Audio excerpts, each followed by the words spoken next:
नवी क्षितिजे नवी झळाळी नवी ही अस्मिता नवी भरारी नवी क्षितिजे नवी झळाळी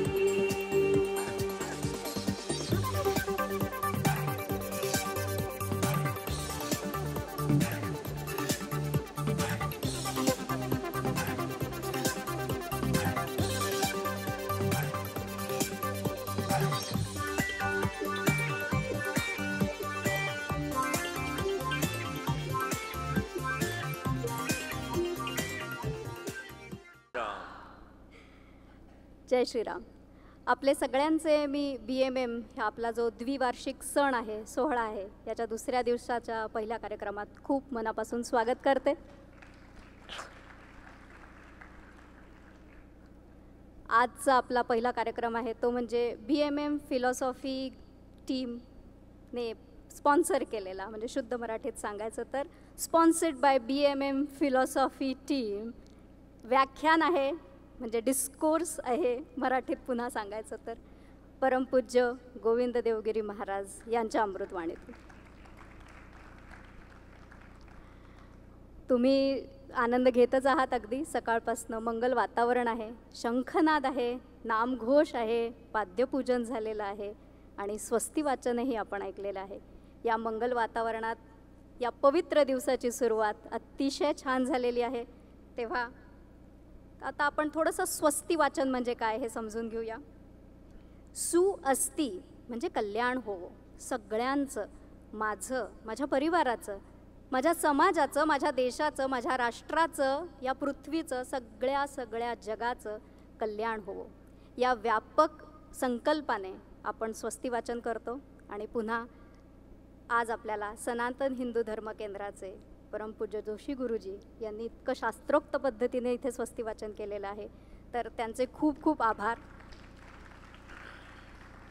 त्यांना इथूनच सादर प्रणाम करते. आणि आता श्रीयुत विवेक वाळवेकर यांना विनंती करते की त्यांनी जोशी गुरुजींचं स्वागत करावं.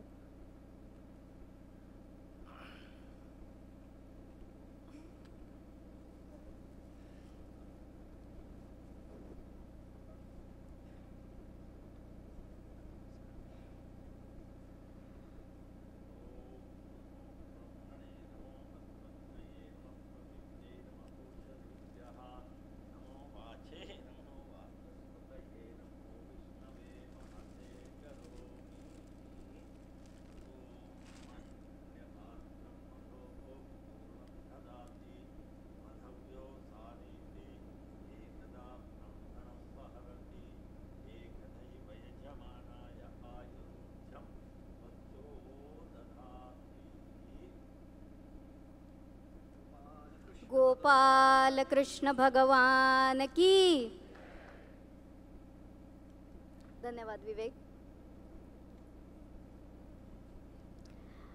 आता खरं इथे जमलेल्यांपैकी परमपूज्य गोविंद देवगिरी महाराजांना कोण ओळखत नाही, पण the man who blessed PM Modi किंवा राम मंदिर न्यासाचे कोषाध्यक्ष या पलीकडेही स्वामीजींचं खूप विस्तृत आणि व्यापक कार्य आहे. त्याची कदाचित आपल्या सगळ्यांना त्यांच्या संपूर्ण कार्याची कल्पना नसेल. खरं तर हा एक तास आम्ही त्या सगळ्या स्वामीजींची ओळख परिचय करण्यातच घेऊ शकतो, पण आम्ही त्यांची थोडक्यात ओळख परिचय करून द्यायचा प्रयत्न करणार आहोत. तर त्यासाठी मी श्रीयुत राजेंद्र मोडक यांना व्यासपीठावर यायची विनंती करते.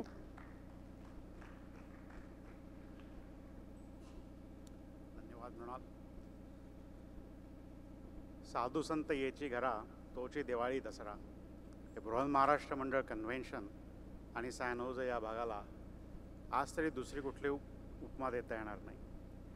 गोविंद देवगिरी महाराज तुंग व्यक्तिमत्व, म्हणजे आपण शुद्ध मराठीत ज्याला टॉवरिंग म्हणतो, अशा व्यक्तिमत्वाची ओळख करून देणं हे सुद्धा किती अवघड काम आहे हे जेव्हा मी त्याचं प्रत्यक्ष लिहायला लागलो तेव्हा लक्षात आलं. आणि मंगेशदादाच्या मार्गदर्शनाने नेहमीप्रमाणे मार्ग सुलभ झाला. तर माझ्यापेक्षा माझ्या तोंडातून हे ऐकण्याऐवजी आम्ही असा निर्णय घेतला की त्यांचा एक आपण व्हिडिओज प्ले करावा. अतिशय उत्कृष्ट संपूर्ण त्यांच्या जीवन कार्याची रामजन्मभूमी कार्याची माहिती त्याच्यात आहे, पण त्याच्याहीपेक्षा इतर उत्तुंग कार्य त्यांनी भारत देशासाठी, हिंदू धर्मासाठी जे केलेलं आहे त्या सगळ्याची माहिती यातनं आपल्याला मिळेल. सो एक 5 मिनटं आपण त्याच्यात घालवू बिफोर पुढचा प्रोग्राम सुरू होण्यापूर्वी. मी स्नेहल व्हिडिओ सुरू करायला.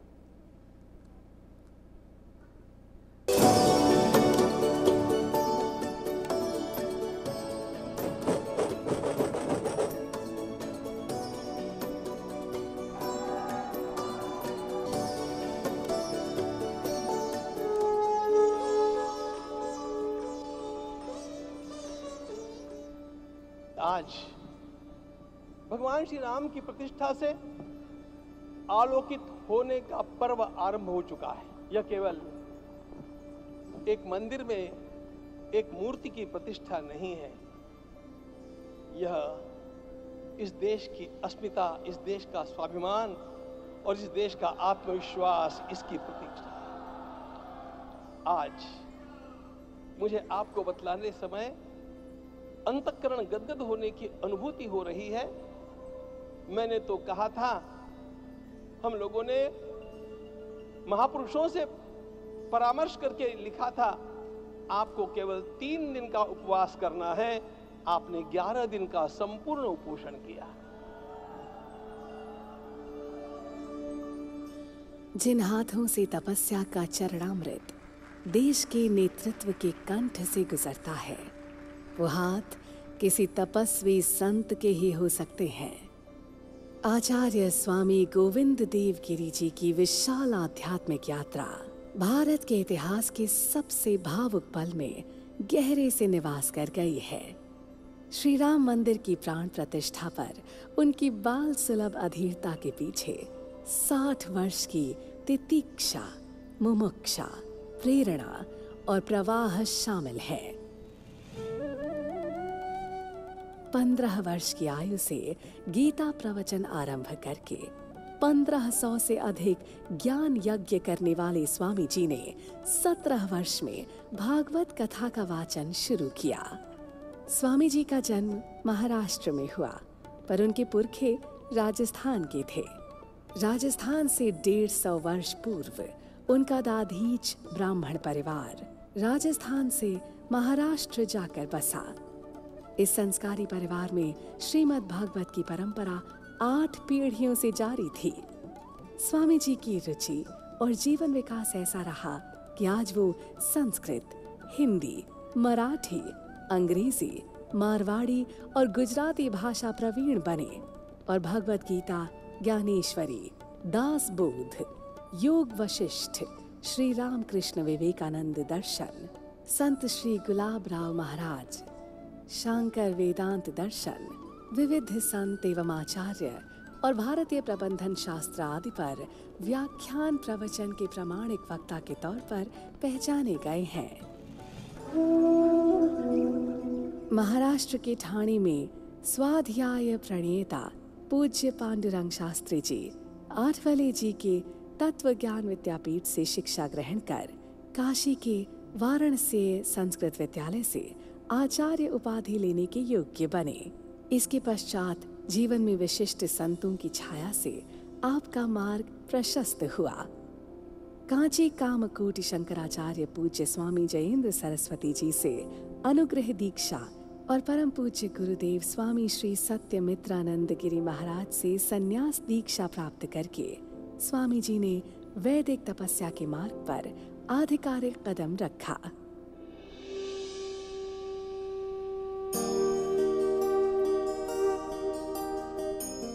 गंगा, यमुना, नर्मदा, कावेरी के जल प्रवाह की तरह स्वामी जी का ज्ञान बहता रहा. देश में 19 दिन की महाभारत की कथा कहने का प्रण लेने वाले स्वामी जी ने श्रीमद् भागवत, श्री रामचरित्र, वेद, देवी भागवत, हनुमान कथा और शिव पुराण पर कथा कर्म को अपने पूरे धर्म और मर्म से पूजित किया. उनके उवाच और व्यवहार की सरलता की सलिला में सभी ने डुबकी लगाई और वो उनसे जुड़ते गए. आज स्वामी जी का परिवार विश्व है और व्यवहार पृथ्वी और आकाश सा विस्तृत और निर्मल. 1986 में जिस एक प्रण को स्वामी जी ने स्थापित किया, वो आज एक वाटिका की तरह अपनी सुगंध फैला रहा है। महाराष्ट्र के संगमनेर में गीता परिवार में पहली बार बाल संस्कार केंद्रों और बाल संस्कार शिविरों का प्रादुर्भाव हुआ। पिछले 37 वर्षों से जारी ये क्रांति 29 राज्यों में पहुंची और सैकड़ों केंद्रों और शिविरों का आयोजन इसकी गति है। गीता परिवार के एक अन्य अभियान लर्न गीता के जरिए तो वसुधैव कुटुंबकम की भावना जागृत हुई। 181 देशों में 14 भाषाओं में 8,000 निःशुल्क प्रशिक्षकों द्वारा 8 लाख गीता प्रेमियों को ऑनलाइन गीता कंठस्थ कराने की सेवा पूरी की गई है। ये अभियान सतत जारी है।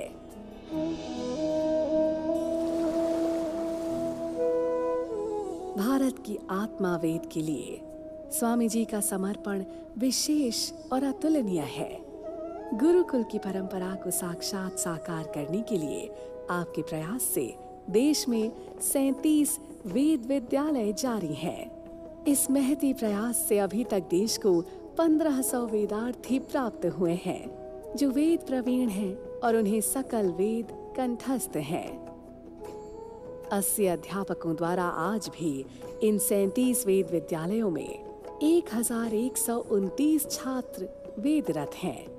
स्वामी जी ने वेद की रक्षा और संपुष्टि के लिए न केवल युवा पीढ़ी को जोड़ा है, अपितु वृद्ध वैदिकों को पेंशन, हर वर्ष महर्षि वेद व्यास पुरस्कार और अग्निहोत्रियों की पुरस्कार की परंपरा को गतिमान रखा हुआ है। महाराष्ट्र के शिखर पुरुष संत ज्ञानेश्वर जी के प्रति स्वामी जी की अगाध भक्ति है। जगत गुरु संत तुकाराम महाराज जी की लीला स्थली श्री क्षेत्र देहू में पारंपरिक गुरुकुल पद्धति से वारकरी छात्रों को संत साहित्य से अध्ययनरत करने के लिए स्वामी जी ने गाथा मंदिर प्रांगण में अपने चाहने वालों के सहयोग से समर्थ राम स्वामी साधक निवास नाम से एक दिव्य भवन का निर्माण का सौभाग्य पाया है। देश के सभी वंदनीय संतों के प्रति अति आदरणीय होने के संग संग स्वामी जी ने भारतीय संत सभा नाम से एक प्रयास के द्वारा सभी मत संप्रदायों को जोड़ा है। आज देश के हर कोने में स्वामी जी के प्रति एक आदर भाव विकसित हुआ है। इसे स्वामी जी अपना सौभाग्य समझते हैं।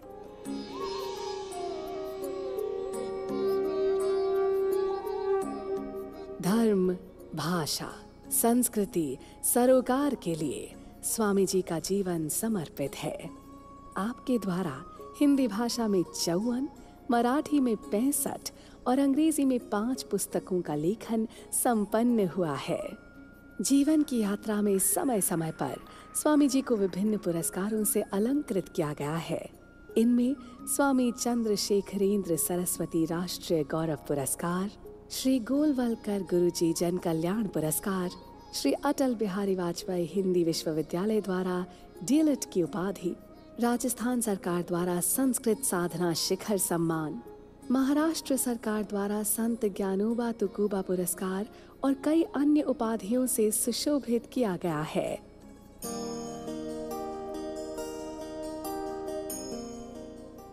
सरल, विनम्र, सुलभ स्वामी जी के जीवन से बहुत सारी तरंगों को ग्रहण करने का सौभाग्य लाखों लोगों को मिला है।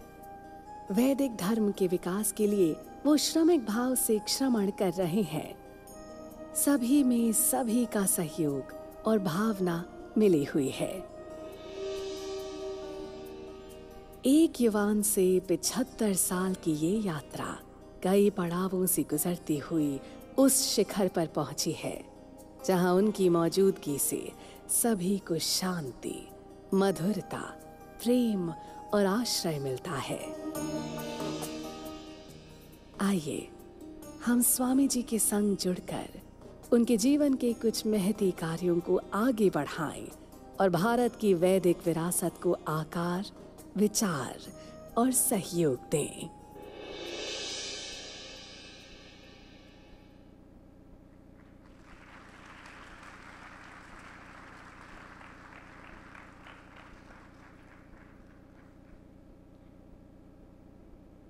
छान वाटतंय, छान भरलेला हॉल बघून. तुमचं सगळ्यांचं पुन्हा एकदा स्वागत करते. आता हा इतका सुंदर व्हिडिओ बघितल्यानंतर, दृकश्राव्य माध्यमातनं त्यांच्या कार्याची माहिती मिळाल्यानंतर खरं तर त्यांचा सत्कार करणं म्हणजे कसं आहे सांगू का?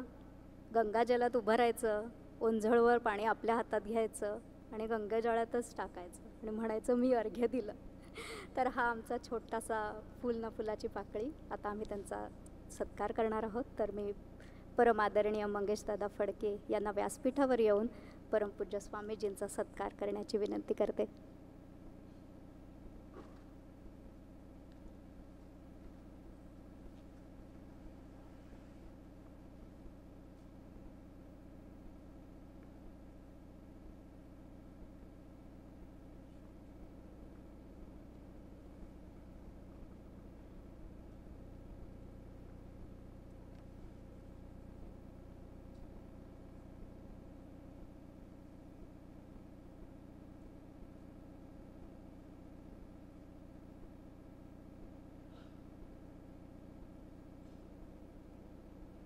ओम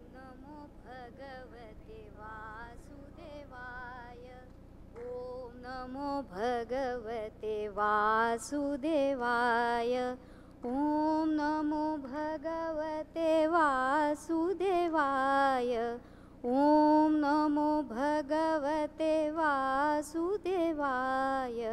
ओम नमो भगवते वासुदेवाय. ओम नमो भगवते वासुदेवाय. ओम नमो भगवते वासुदेवाय. ओम नमो भगवते वासुदेवाय. ओम नमो भगवते वासुदेवाय. ओम नमो भगवते वासुदेवाय. ओम नमो भगवते वासुदेवाय. ओम नमो भगवते वासुदेवाय. ओम नमो भगवते वासुदेवाय. गोपाल कृष्ण भगवान की. आजचं स्वामीजींचं रूप कसं आहे माहिती आहे का, किंवा कसं वाटतं आहे? तर स्वामीजींचं रूपाचं वर्णन करायला आपले शब्द कुठे पुरणार. माऊलीच्या शब्दात सांगायचं तर मार्तंड जे तापहीन, कठोर तपश्चर्या, अविरत अखंड केलेला शास्त्राभ्यास आणि विशेष अशी सद्गुरुकृपा, या तीनही आशीर्वादांनी, या तीनही ऐश्वर्यांनी खरं तर तेजपुंज व्यक्तिमत्व, पण हृदयात माऊलीचा ओलावा. नुसतं ज्ञानेश्वर माऊली असं नाव घेतलं की त्यांचे डोळे पाणावतात. त्यांच्याकडे बघून आपल्याला माऊलीला भेटल्याचा आनंद मिळतो. आता अशा परमपूज्य स्वामीजींच्या अमृतवाणीतनं आपल्याला पुढचं व्याख्यान ऐकायचं आहे. त्याच्यामुळे तुमच्या आणि त्यांच्या अमृतवाणीच्या मध्ये आता मी फार वेळ उभं राहत नाही आणि परमपूज्य स्वामीजींना सविनय विनंती करते की त्यांनी आजच्या व्याख्यानाला सुरुवात करावी. जय श्रीराम.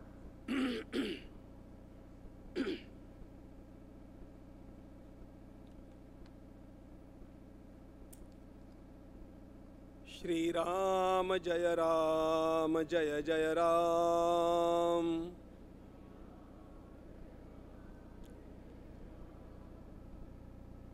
श्रीराम जय राम जय जय राम.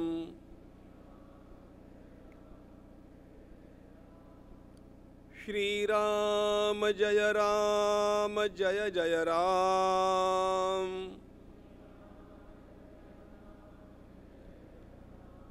श्रीराम जय राम जय जय राम.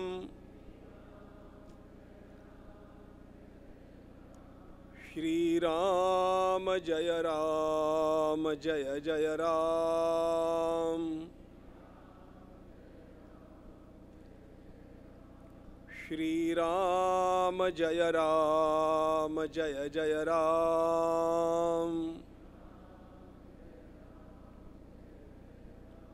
श्रीराम जय राम जय जय राम.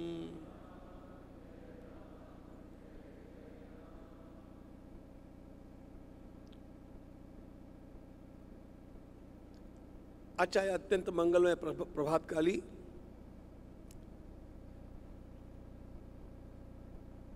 भारतापासून इतक्या दूर अंतरावरती भारतीय संस्कृतीचं आणि भारतीय संस्कृतीमध्ये सर्वात महत्त्वाच्या असलेल्या महाराष्ट्राच्या संस्कृतीचं इतकं सुंदर उदात्त भव्य दर्शन घडवणाऱ्या बृहन्महाराष्ट्र मंडळाचं मी पहिल्यांदा अत्यंत मनोभावे अभिनंदन करतो.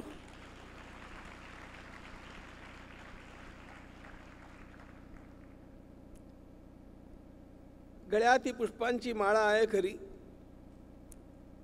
पण माझी इच्छा तर अशी आहे की यातलं एक एक फूल घेऊन प्रत्येकाच्या मस्तकावरती वहावं. व्यवहारता ते शक्य नाही, म्हणून मी माननीय अध्यक्षांना या ठिकाणी पाचारण करतो की त्यांनी सर्वांचं प्रतिनिधी म्हणून हा पुष्पहार स्वीकारावा माझा अभिनंदनाचा. नंतर मी माझ्या विषयाकडे वळतो.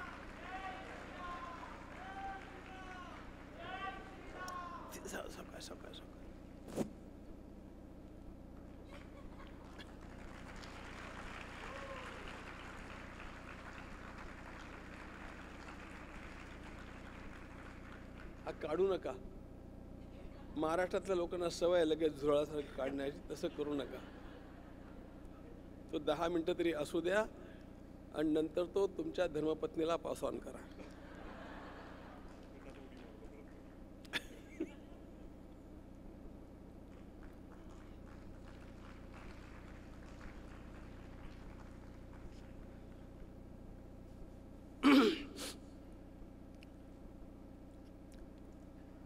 वर्णानाम अर्थसंघानाम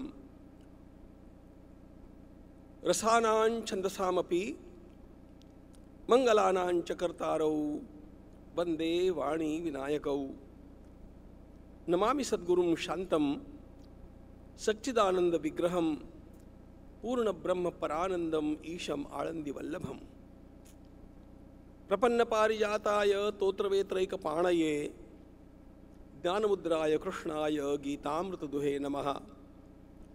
माधुर्यरसकल्लोलां शिवशक्त्यैकरूपिणीं अमृतानुभवार्थाय वन्दे ज्ञानेशनन्दिनीं. यस्य वेदमयी वाणी यस्य देवमयी तनुः यस्य ब्रह्ममयी दृष्टिः स गुरुः पातु मां सदा. आपदामपहर्तारं दातारं सर्वसंपदां लोकाभिरामं श्रीरामं भूयो भूयो नमाम्यहम्.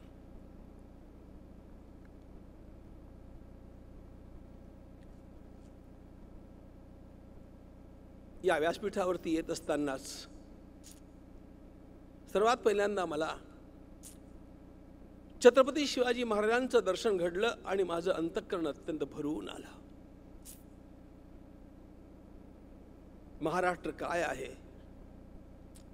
महाराष्ट्रीय संस्कृती काय आहे,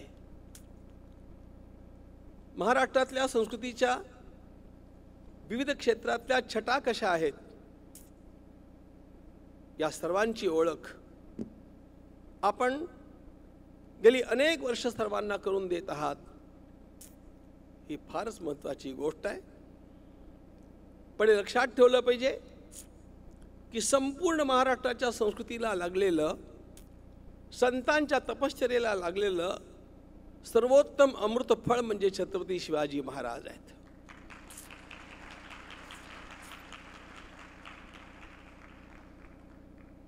झालेत बहु, होतील बहु, परंतु या सम हा आणि या सम हाच असं ज्यांचं वर्णन इतिहासातल्या प्रत्येकाला करावं लागलं, अशा प्रकारचा तो राजा महाराष्ट्राच्या भूमीनं जगाला दिलं. यापेक्षा मोठी देणगी कुठली असू शकत नाही मित्रांनो. मला माझ्या विषयाचं भान आहे, पण हात माझ्या विषयाचा उपोद्घात आहे. आज या ठिकाणी माझ्या जीवनपटाची चित्रफीत बघत असताना प्रातस्मरणीय पूज्य श्री पांडुरंग शास्त्रीजी आठवले, आमचे पूज्य दादा. यांचं दर्शन मला घडलं आणि मला माझा त्या ठिकाणचा सगळा काळ आठवला. ठाण्याच्या तत्वज्ञान विद्यापीठामध्ये विद्यार्थी म्हणून शिकत असताना एक परिसंवाद आयोजित करण्यात आला होता आणि त्या परिसंवादाचा विषय होता भारताच्या इतिहासातील सुवर्णक्षण. प्रत्येक जण आपापल्या परीने बोलणार होता, पण पहिला नंबर पटकावणारा माझा विषय होता संपूर्ण भारताच्या इतिहासामध्ये सर्वात महत्त्वाचा सुवर्णक्षण कुठला असेल तर तो होता ज्या दिवशी छत्रपती शिवाजी महाराज सिंहासनावरती विराजमान झाले.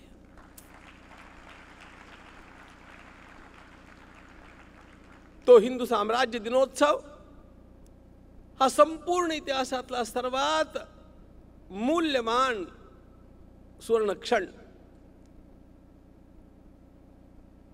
आणि मित्रांनो, खरोखर त्यानंतरच्या काळातला सुवर्णक्षण कुठला असेल तर गेल्या पौष शुक्ल द्वादशीला 22 जानेवारी ज्या दिवशी आमचे भगवान रामलला मंदिरामध्ये विराजमान झाले तो दुसरा सुवर्णक्षण.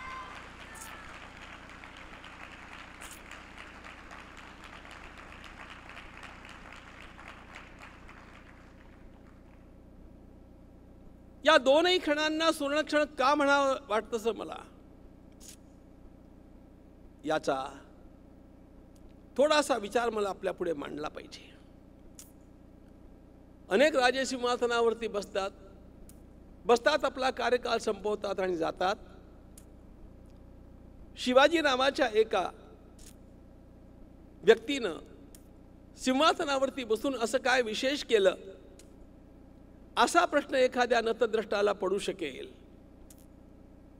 आणि म्हणून मला हे सांगायचं आहे, राज्याभिषेक अनेक झाले असतील, राजे अनेक होऊन गेले असतील, पण छत्रपती शिवाजी महाराजांचा झालेला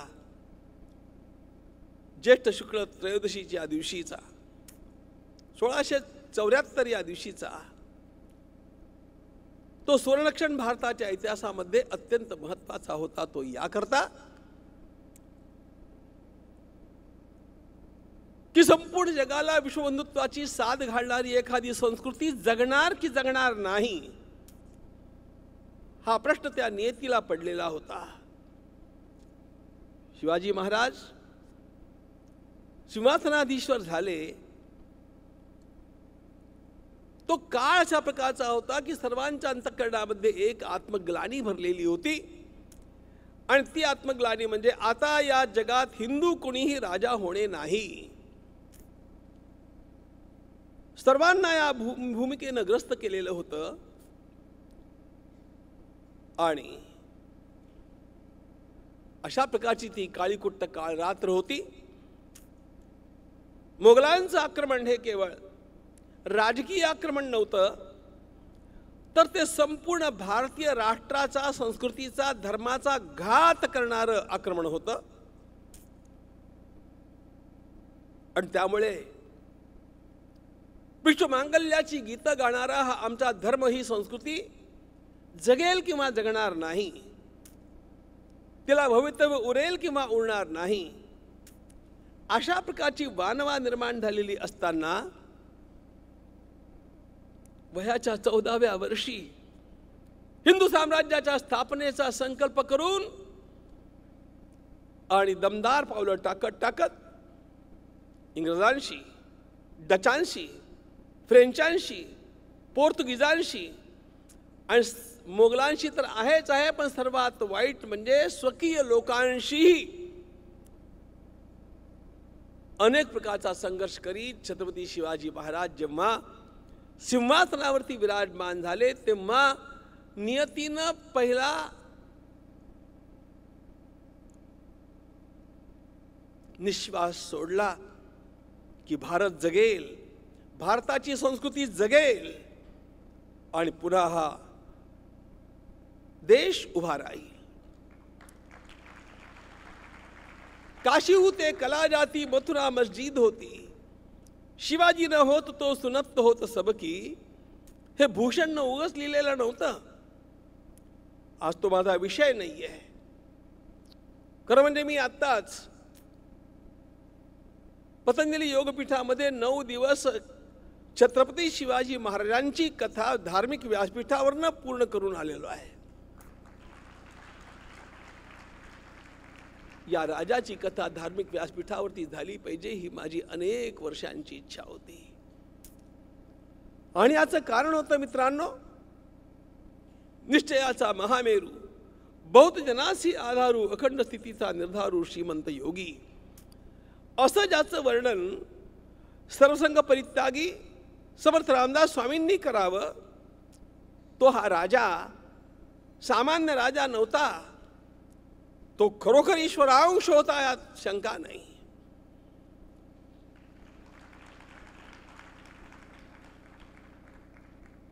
एकच छोटासा मुद्दा सांगतो आणि पुढे माझ्या विषयाकडे वळतो. स्वामी विवेकानंद शुक्ल पक्षातल्या रात्री चेन्नईच्या वाळवंटावरती काही मित्रांच्या सोबत, काही तरुणांच्या सोबत हिंडत असताना काहीतरी गुणगुणत होते. कविभूषणाचं काव्य ते गुणगुणत होते. आणि एकानं विचारलं, तुम्ही काय गाताय? तर विवेकानंदांनी म्हटलं, अरे छत्रपती शिवाजी महाराजांच्या वरचं फार सुंदर काव्य ते मी गातोय. विचारणाऱ्यानं लगेच सांगितलं की त्या दरोडेखोराचं गीत तुम्ही गाताय? इतकं ऐकलं मात्र आणि स्वामीजी संतापले. परक्यांनी लिहिलेली छत्रपतींची चरित्र वाचून तुम्ही अशा प्रकारचं बोलताय काय? शिवाजी काय आहे तो माझ्याकडनं समजावून घ्या. स्वामी म्हणताय तो माझ्याकडनं समजावून घ्या. आणि त्यांनी एका वाक्यात शिवाजी समजावून सांगितला, रामायण आणि महाभारत या दोन्ही ग्रंथातले सगळे सद्गुणांची एकत्र यादी करा आणि ते सगळे सद्गुण एका ठिकाणी बघायचे असतील तर शिवाजी महाराजांच्याकडे बघा.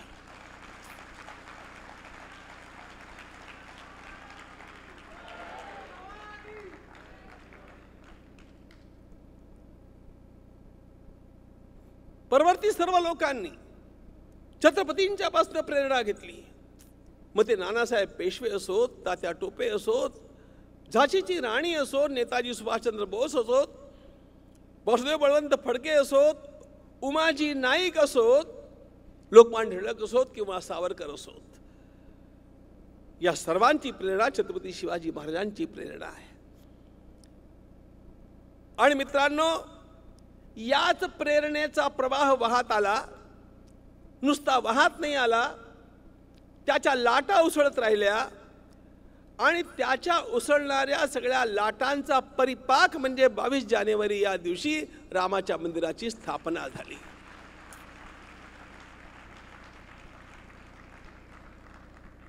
ती केवळ एखाद्या मंदिराची स्थापना नव्हती. देशात रामाची मंदिरं कमी नाही आहेत आणि एकूण सर्वच मंदिरांची काही संख्या अजिबात कमी नाही आहे. पण उड्यापुऱ्या त्या 2.5 एकराच्या भूमी करता, केवळ 2.5 एकराच्या भूमी करता गेली 500 वर्ष संघर्ष चालू होता.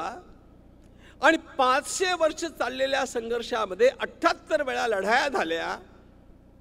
त्या लढायांच्या मध्ये काही लढाया केवळ महिलांनी केलेल्या आहेत. महिलांनी सेना उभारून लढाया केलेल्या आहेत.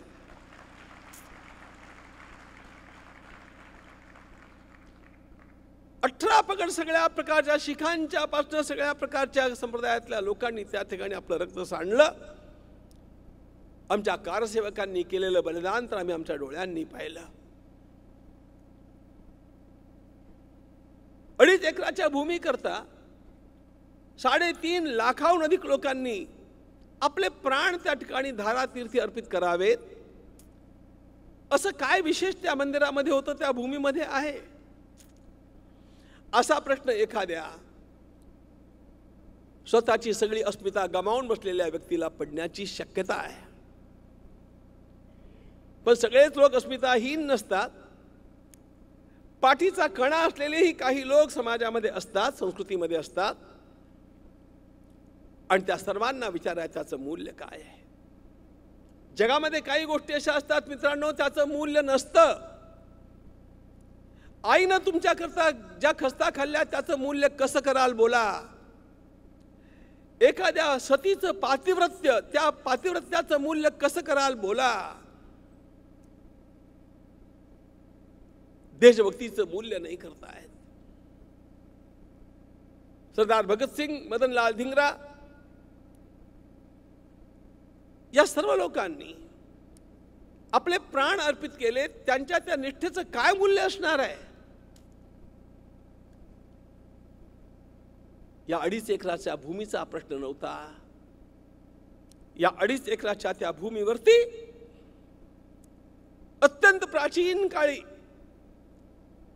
साक्षात तो परमात्मा रामरूपानं अवतरला होता.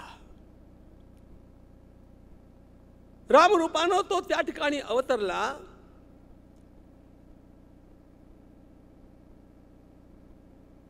त्या भूमीचं आत्यंतिक महत्व केवळ भारताच्या दृष्टीनं नव्हे, अयोध्येच्या नव्हे, भारताच्या नव्हे, जगाच्या दृष्टीनं अत्यंत विलक्षण त्याचं महात्म्य आहे. रामो विग्रहवान धर्मः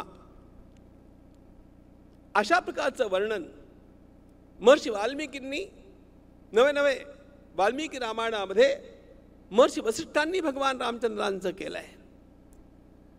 What is भगवान Shri Ram? All moral values personified, that is Ram. सर्वात पहिल्यांदा हे कळलं पाहिजे की जर आपण अस्सल भारतीय असू, अजून आपल्या धमन्यांच्या मध्ये आपल्या पूर्वजांचं रक्त वाहत असेल आणि आमच्या अंतःकरणामध्ये आमच्या पूर्वजांच्या प्रेरणा शिल्लक असतील, तर हे प्रत्येकाला जाणवेल की भारतीय राष्ट्राचा आत्मा धर्म हा शब्द आहे. धर्म हा शब्द आहे. पण धर्म म्हटलं की काही लोकांच्या पोटात गोळा उठतो, काही लोकांना कसंसच वाटतं, काही लोकांची तोंड थोडीशी आंबटशी होतात. इथे नाही, तिकडच्या गोष्टी सांगतोय.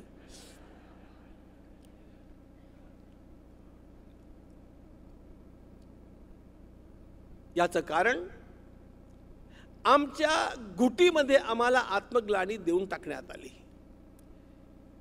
इंग्रजी शिक्षणानं अशा प्रकारची गुटी आम्हाला पाजली की जे जे काही भारतीय आहे, जे जे काही संस्कृत भाषेमध्ये आहे, जे जे आमच्या परंपरेत आहे, त्याच्याबद्दलची आम्हाला लाज वाटावी. मॅक्स मुलर आणि मेकॉले यांच्या षडयंत्राची पत्र उपलब्ध आहेत आणि त्यामध्ये ते म्हणतात, India has been conquered once, it must be conquered again, and the second conquest must be through education.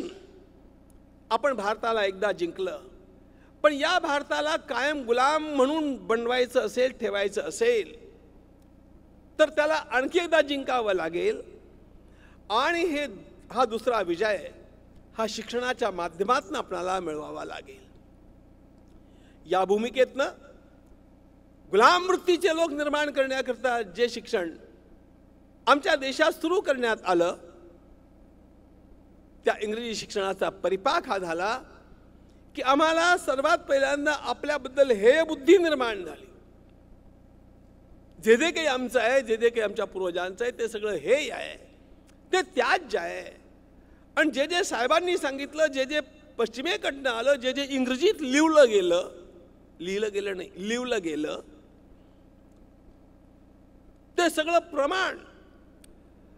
अशा प्रकारची दुर्बुद्धी ज्या लोकांना गुटी म्हणून प्राप्त झाली, त्या लोकांना धर्म या विषयाबद्दल सुद्धा थोडंसं कसंच वाटणं स्वाभाविक आहे.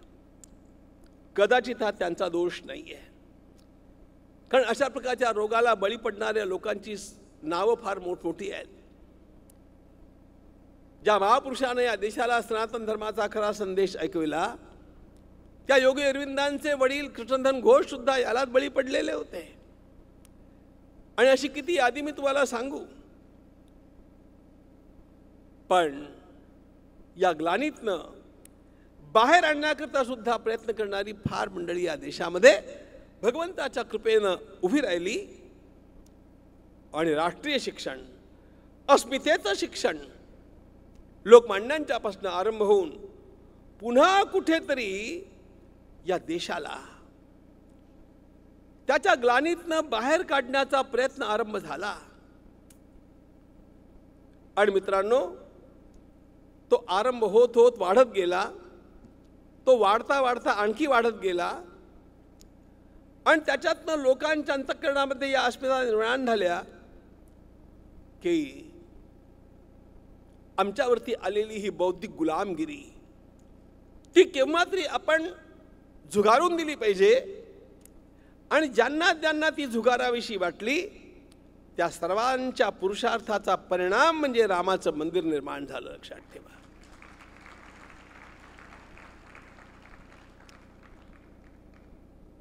असा चमत्कार जगाच्या पाठीवर घडला नाही. विजयनगरच्या साम्राज्यानंतर 200-250 वर्षापर्यंत एकही हिंदू पुन्हा सिंहासनावरती बसून अभिषेक करून घेऊ शकला नव्हता. ते छत्रपतींनी करून दाखवलं.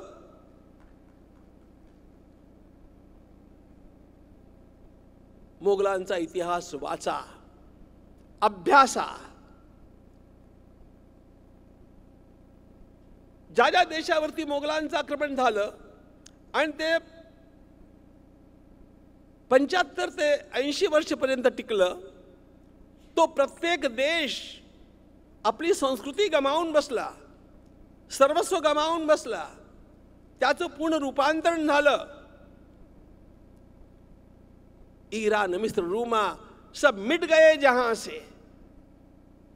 हे देश समाप्त होऊन गेले सगळेच्या सगळे. केव्हा तरी नरहर कुरुंकरांचं जागर वाचा. ते तर काही हिंदुत्वनिष्ठ नव्हते, पण त्यांनी लिहून ठेवले की सगळ्या इतिहासकारांचं एक मत आहे की एकाही ठिकाणी पुनरुत्थान होऊ शकलं नाही, तो धर्म जगूच शकला नाही. The only exception is India. 70-80 वर्ष राज्य झाल्यानंतर सुद्धा संपूर्ण देश बदलून जाऊ शकतो. या ठिकाणी शतकानुशतक मोगलांचं राज्य चालून सुद्धा हा देश पुन्हा उभा राहिला. आणि हा देश पुन्हा उभा राहिला याचं अत्यंत महत्त्वाचं कारण छत्रपती शिवाजी महाराजांचा राज्याभिषेक हे लक्षात ठेवा. आणि पुन्हा हा देश उभा राहणार आहे, निश्चितपणे राहणार आहे. मोगलांचं आक्रमण झालेल्या कुठल्याही देशातल्या कुठल्याही इमारती पुन्हा उभ्या राहू शकल्या नाही. जगभरात कधीच असं घडलं नाही. पण पापी मोगलांनी विध्वंस केलेलं एखादं मंदिर पुन्हा उभं राहणं हा चमत्कार फक्त भारतात घडला. आणि केवळ ते मंदिरच नव्हे, आत्ता तुम्ही बघितलं असेल नालंदा विश्वविद्यालय पुन्हा आपल्या दिमागात उभं राहत आहे. नालंदा विश्वविद्यालय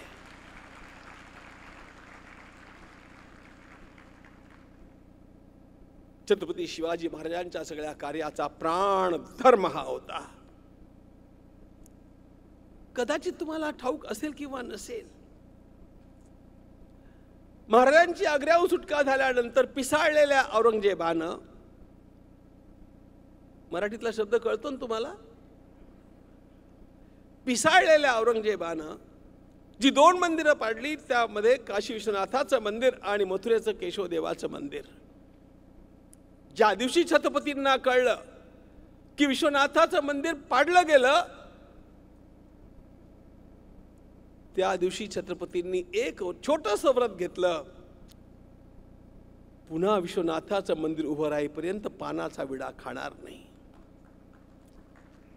एक छोटं व्रत छोटं आहे, पण छोटं व्रत आपल्याला रोज रोज आठवण करून देण्याकरता आवश्यक असतं. महाराष्ट्राचं सर्वात मोठं वैशिष्ट्य आहे मित्रांनो, वॉरेन हेस्टिंग्सने एक गोष्ट लिहून ठेवली की भारतामध्ये प्रत्येक प्रदेशातल्या सगळ्या लोकांचं मी निरीक्षण केलं. सगळेजण आपापल्या प्रदेशापुरता विचार करतात, जातीपुरता विचार करतात, अखिल भारतीय विचार करणारा फक्त महाराष्ट्र हा एकच प्रांत आहे.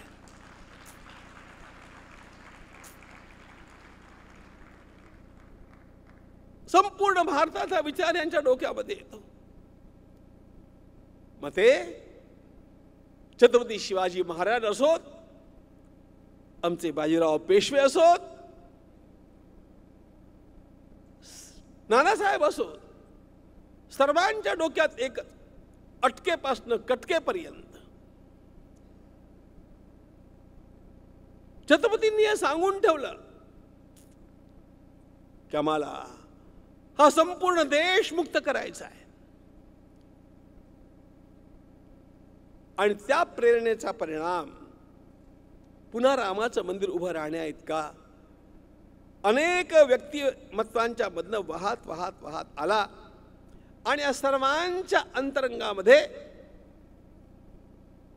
जे चैतन्य वाहत होतं ते धर्माचं चैतन्य होतं. आपल्या धर्मावरती प्रेम असायला हवं. आपण राम मंदिर ते राष्ट्र मंदिर असा विचार करतो आहोत ना. कशाचं बनतं राष्ट्र? एखाद्या जमिनीच्या तुकड्याला राष्ट्र म्हणत नाहीत. राष्ट्र एक संकल्पना आहे. आणि राष्ट्र ही संकल्पना वेदांच्या पासून आपल्या सर्वांना अभ्यासाला मिळते. वेदांच्या मध्ये राष्ट्राध्याय नावाचा यजुर्वेदात एक अध्यायच आहे. राष्ट्राध्याय. आस्मिन् राष्ट्रे राजन् नैषव्यः. हे राष्ट्र कसं राहावं हे मी एवढ्याकरता सांगतोय की अनेक वेळेला शिकून सवरून बावळट राहिलेल्या लोकांना, whom George Bernard Shaw calls educated fools and Samarth Ramdas Swami calls पढत मूर्ख, अशा अनेक लोकांना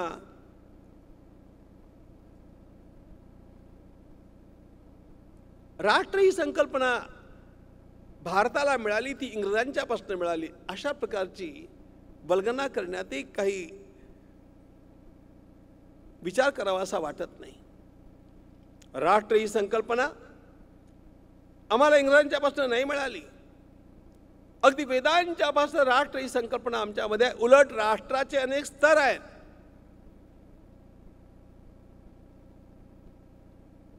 त्या विस्तारात मी जात नाही. पण तीन गोष्टी जेव्हा एकत्र येतात तेव्हा एखादं राष्ट्र उभं राहतं. ही वैदिक कल्पना आहे. एखादं राष्ट्र असं असू शकत नाही की ज्याला भूमी नाही. राष्ट्र या संकल्पनेमध्ये ज्या तीन गोष्टींची आवश्यकता आहे तर ती पहिली गोष्ट भूमी आहे. दुसरी गोष्ट समाज आहे, जनता पाहिजे. लोकच नसतील तर राष्ट्र कसं होईल. आणि तिसरी गोष्ट हा समाज एक अव्याहत परंपरा पालन करणारा पाहिजे. त्याला वैचारिक आचाराची सांस्कृतिक परंपरा लागते. भूमी, परंपरा आणि त्या परंपरेचं पालन करणारा समाज, या तीन गोष्टी जेव्हा एकत्र येतात तेव्हा राष्ट्र उभं राहतं. आमच्या देशाची भूमी आसे तू हिमाचल अशी आपण म्हणतो. खरं म्हणजे मित्रांनो, आसे तू हिमाचल हे फक्त उत्तरेपासून दक्षिणेपर्यंत झालं बरं का. पूर्व आणि पश्चिमेला हा देश किती पसरलेला होता, या देशाची संस्कृती किती पसरलेली होती हे जर आपण नीटपणे बघाल, अभ्यासाल तर लक्षात येईल. माझ्याकडे अजूनही सन 1818 मध्ये ईस्ट इंडिया कंपनीनं प्रकाशित केलेला हिंदुस्थान नावाचा नकाशा आहे. त्यात नाव हिंदुस्थान असं आहे. पण त्या हिंदुस्थानाच्या अंतर्गत इराणपासनं ब्रह्मदेशाच्या पलीकडे पर्यंत सगळे देश, सगळे प्रदेश त्यामध्ये आलेले आहेत. ही हिंदुस्थानची व्याप्ती होती. हा भारतीय संस्कृतीचा विश्वसंचार होता. आसे तू हिमाचल हे फक्त उत्तर दक्षिण मान त्यातला आहे. पण एक भूमी आवश्यक आहे, ही पहिली गोष्ट आहे. संकोच तिचा जो झाला तो आपल्या पराक्रमहीनतेमुळे झाला, त्याची अनेक कारणे आहेत, त्यात जाण्या इतका वेळ आज नाही. पण एखाद्या राष्ट्राला भूमी हवी असते, नंतर त्या राष्ट्राला परंपरा हवी असते. अवघ्या जगामध्ये आपण हिंडून बघा, जगाचा विचार करून बघा, भारता इतकी प्राचीन अत्यंत तजेलदार परंपरा जगाच्या पाठीवर अन्य कुठल्याही देशाची नाही नाही आणि नाही. ज्या भूमीवरती आपण बसलेलो आहोत मित्रांनो, या भूमीचा इतिहास 500 वर्षाच्या आतला आहे. त्याच्या पलीकडे फक्त जंगलच होती. अशीच कमी जास्त गोष्ट सगळ्या देशांची आहे. अनादी काळापासून अत्यंत उन्नत अवस्थेमध्ये असलेला, आचार विचार संस्कृती संपन्न असा देश भूतलावरती जर कुठला असेल तर तो केवळ भारत. भारत आणि भारत हा एकच देश आहे. आणि ही जी परंपरा आहे, या परंपरेमध्ये, या संस्कृतीमध्ये सर्वात महत्त्वाचा शब्द आहे धर्म.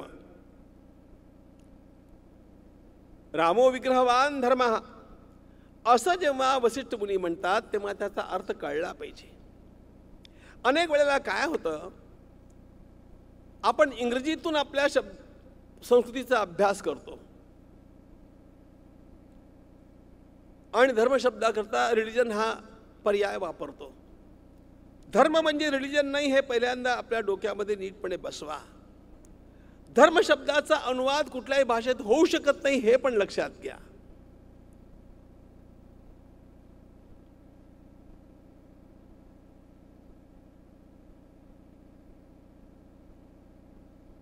आपण सगळ्यांनी लहानपणापासून जो इंग्रजी भाषेचा अभ्यास केला, त्या धर्माचं भाषांतर रिलिजन या शब्दानंच करत आलो.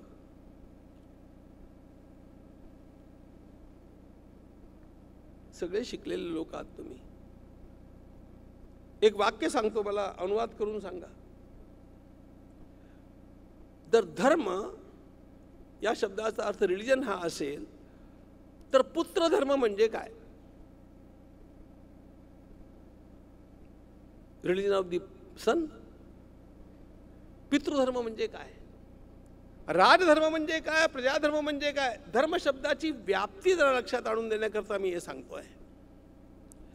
किंवा चला एक वाक्य तुम्हाला सांगतो, आपल्यापैकी कोणीही मला नंतर त्याचं भाषांतर लिहून द्यावं, नीटपणे अनुवाद करून. मी माझ्या वडिलांचं पिंड प्रदान केलं. नो, व्हॉट इज दिस पिंड? Is it rice ball? पिंड प्रदान म्हणजे काय हे तुम्हाला कळलं, पण ते इंग्रजीत सांगता येणार नाही. लक्षात हे घेतलं पाहिजे. प्रत्येक संस्कृतीतल्या शब्दांना त्या त्या संस्कृतीप्रमाणे अनेक प्रकारच्या भावभावना निगडीत असतात. आणि म्हणून रिलिजन या शब्दाकरता पंथ किंवा संप्रदाय हा पर्याय आहे. धर्म ही त्यापेक्षा व्यापक गोष्ट आहे, अतिशय व्यापक गोष्ट आहे. किती व्यापक गोष्ट आहे. आणि एक आणखी मी तुम्हाला सांगून ठेवतो, अत्यंत सेक्युलर पद्धतीनं विचार करा. धर्म म्हणजे काय? व्यक्ती, समाज, निसर्ग आणि परमात्मा या चौघांच्या मधलं संतुलन म्हणजे धर्म. व्यष्टी, समष्टी, सृष्टी आणि परमेष्टी या सर्वांच्या मधलं संतुलन ठेवत ठेवत जगण्याची पद्धत म्हणजे धर्म. तुम्ही उपासना कुणाची करता, तुम्ही गंधपुष्प कुणाला वाहता, याला महत्त्व कमी आहे, पण हे संतुलन तुमच्या जीवनामध्ये दिसतं का, याला महत्त्व जास्त आहे. व्यक्तिगत जीवनातल्या बॅलन्सला योग म्हणतात आणि या चतुर्विध बॅलन्सला धर्म असं म्हणतात. आणि म्हणून एक लक्षात ठेवा, जितकं जितकं धर्माचं पालन होईल तितका तितका मनुष्य सुखी होत जाईल. धर्माचं पालन याचा अर्थ याची पूजा त्याची पूजा, ही पोथी ती पोथी हे नाही. मी जगत असताना समाजाचा विचार केला की नाही, समाजानं आपला विकास करताना निसर्गाचा विचार केला की नाही. आज सगळं जग जे हाहाकारानं व्यथित झालेलं आहे ना, याचं कारण विकास करताना आपण निसर्गाचा उच्छेद मांडला आणि त्याच्यामुळे हे सगळं ग्लोबल वॉर्मिंग. आपण कशाचे हे फळ भोगतो आहोत? हे सगळं जे घडलं आपण निसर्गाचा विचार नाही केला. आमच्या धर्मानं आम्हाला हे सांगितलं की समाजाचा विकास झाला पाहिजे, पण निसर्ग टिकवून समाजाचा विचार झाला पाहिजे. व्यक्तीनं उन्नती केली पाहिजे, पण समाजाचं भान ठेवून उन्नती केली पाहिजे. आपली उन्नती समाजाला बाधक होणार नाही हे लक्षात ठेवून केली पाहिजे. हे जे संतुलन आहे त्याला धर्म म्हणतात. आणि आपले पवित्र वेद आहेत ना, या संतुलनाचे नियम, वैश्विक संतुलनाच्या नियमांचं एकत्रित आपणाला संग्रह सापडतो, तो वेदांच्या मध्ये सापडतो. आणि म्हणून what are Vedas? Vedas are cosmic constitution. Cosmic constitution ज्या प्रकारची जंगलतोड आपण करत आहोत, आता हे मी काही तुम्हाला सांगायला नको, तुम्ही सगळेच त्यातले जाणकार आहात, पण ज्या प्रकारे झाडं आपण तोडून टाकली, ज्या प्रकारे जंगलांचा उच्छेद केला, आता तातडीनं ताबडतोब झाडं पुन्हा लावण्यात आली नाही तर येत्या 15-20 वर्षामध्ये ही पृथ्वी जगण्यालायक राहणार नाही.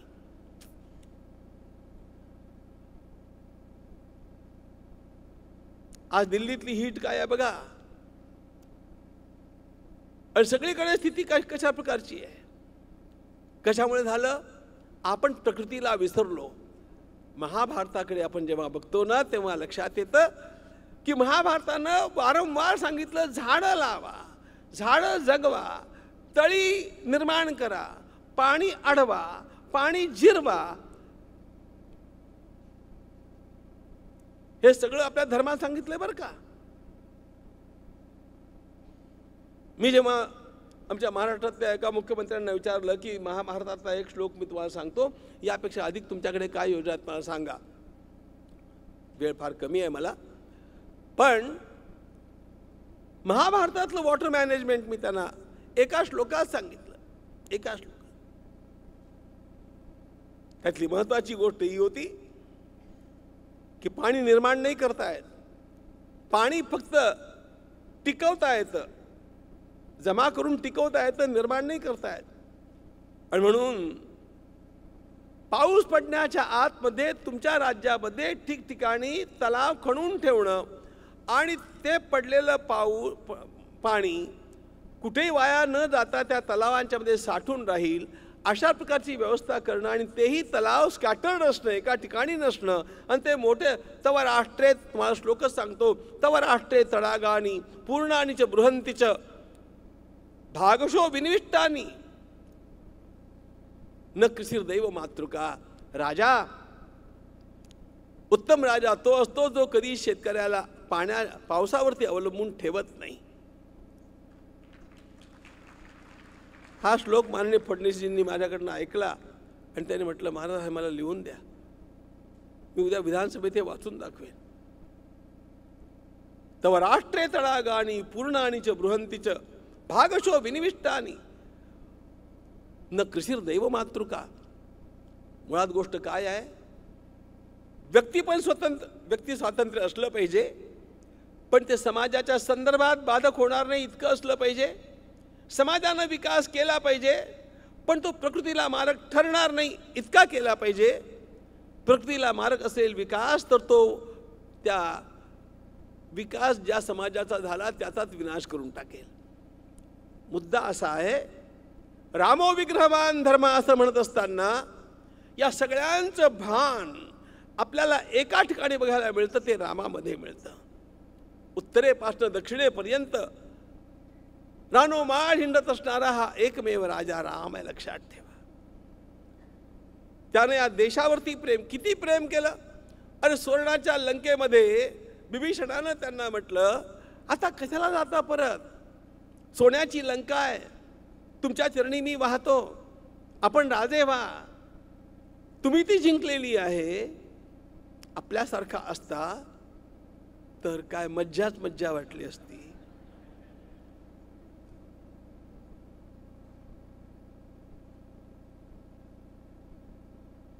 काय वाक्य निघाले भगवंताच्या मुखात. अपि स्वर्णमयी लंका न मे लक्ष्मण रोचते, जननी जन्मभूमिश्च स्वर्गादपि गरीयसी. सोने की लंका न मिले माँ, सोने की लंका न मिले माँ, अवधपुरी की धूल मिले. सोने में कांटे चुभते हैं, मिट्टी में है फूल खिले, अवधपुरी की धूल मिले.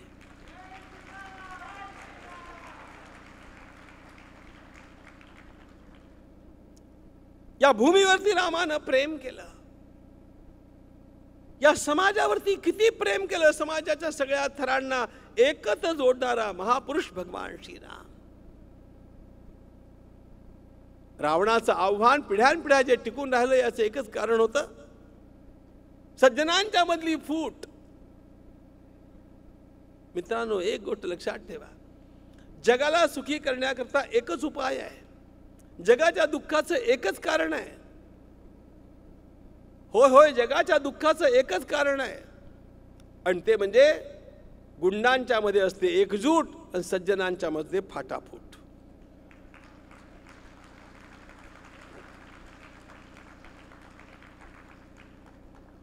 आणि म्हणून जगाचं काहीही भलं करण्याची इच्छा असेल तर चार सज्जनांशी मिळवून घ्या, जुळवून घ्या आणि सज्जनांचं संघटन करा. समाजाचं कल्याण आपोआप होईल, आपोआप होईल. प्रभू रामचंद्रांनी संपूर्ण आयुष्यभर ते काम केलं. त्यांनी अयोध्येच्या क्षत्रियांशी शृंगवेरपूरच्या भिल्लांचं संघटन केलं.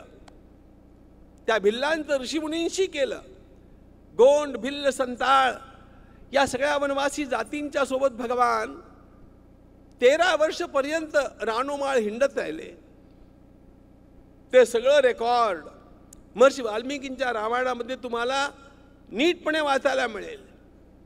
आणि भगवंताची पद्धत ही होती की एखाद्या ऋषींचा आश्रम हे हेडक्वार्टर बनवावं आणि त्या ठिकाणी काही दिवस राहून दिवसभर लोकांच्या मध्ये हिंडत राहून आणि या लोकांचं संघटन निर्माण करावं. हे काम भगवंतानं स्वेच्छेनं केलं बरं का. त्यांच्यावरती कोणी लादलेलं नव्हतं. वनात जाण्याकरता कैकेयी मातेनं वरदान मागितलं. कथा मी सांगत बसत नाही, हे ठीक आहे. पण चित्रकूटला जेव्हा भरत आणि कैकेयी मातेसहित सगळ्या माता, मंत्री मंडळ, ऋषी मंडळ सगळेजण आले आणि सर्वांनी सांगितलं राजा परत चल, तेव्हा रामानं पटवून दिलं की माझं येणं ठीक कसं नाही आहे. तो भाग कथेतला तुम्हाला ठाऊक आहे. मुद्दा असा, कधी कधी माझ्या डोक्यामध्ये एखादी कुरापाती कल्पना येते. थोडा पुण्यात राहिलो ना,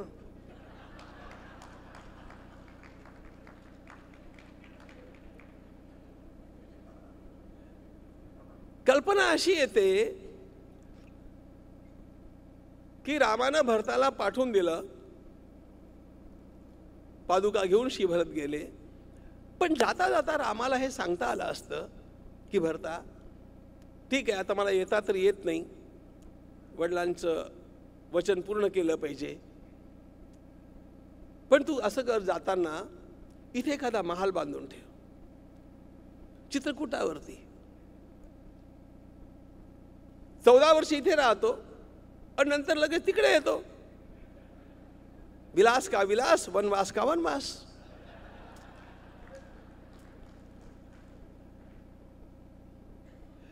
याच्यावरती कोणी ऑब्जेक्शन घेतलं असतं बोला,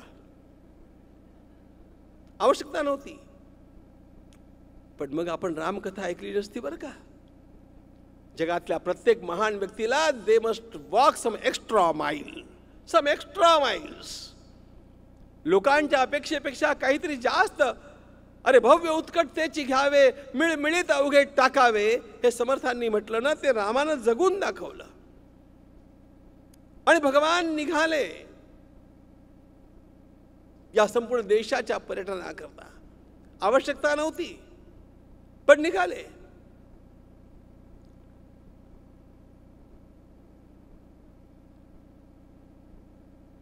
या देशावरती प्रेम त्यांचं होतं, या समाजावरती प्रेम त्यांचं होतं.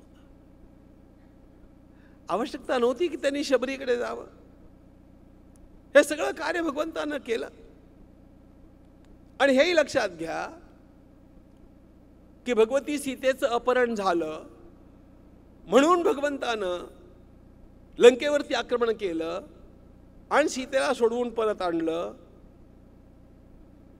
हे तुम्हाला जर पटत असेल तर तुम्ही अजून चांदोबामधलं रामायण वाचतात, एवढं लक्षात ठेवा.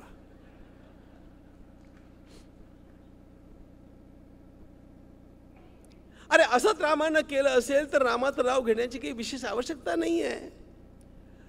प्रत्येक शो मध्ये हेच असतं.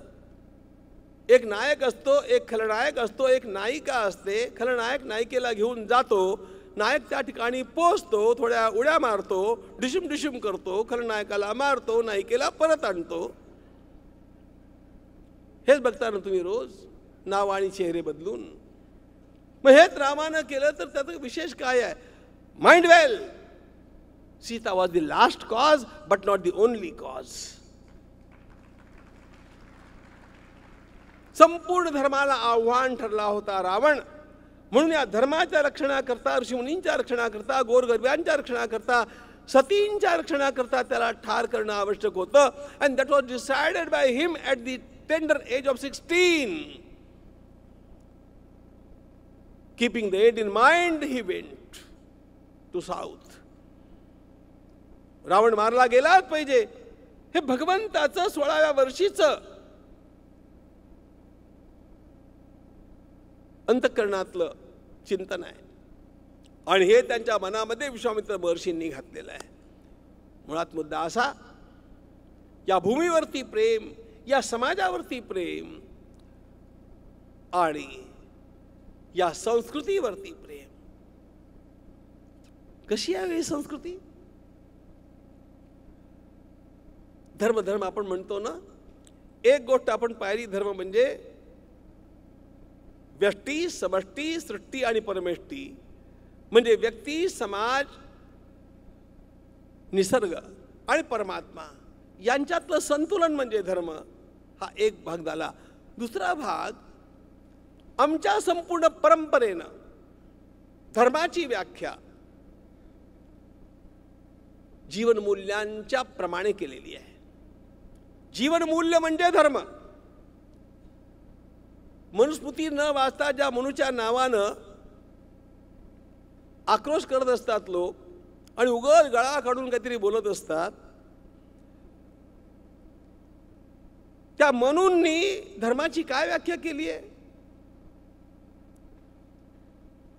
भगवान मनूंचं वाक्य आहे, धृतिक्षमा दमोस्तेयम शौचमिंद्रिय निग्रह धीर विद्या सत्यमक्रोध दशकम धर्मलक्षणम. अरे काय कमाल आहे! जगाच्या पाठीवरती धर्माची अशी व्याख्या कुठेही मिळणार नाही.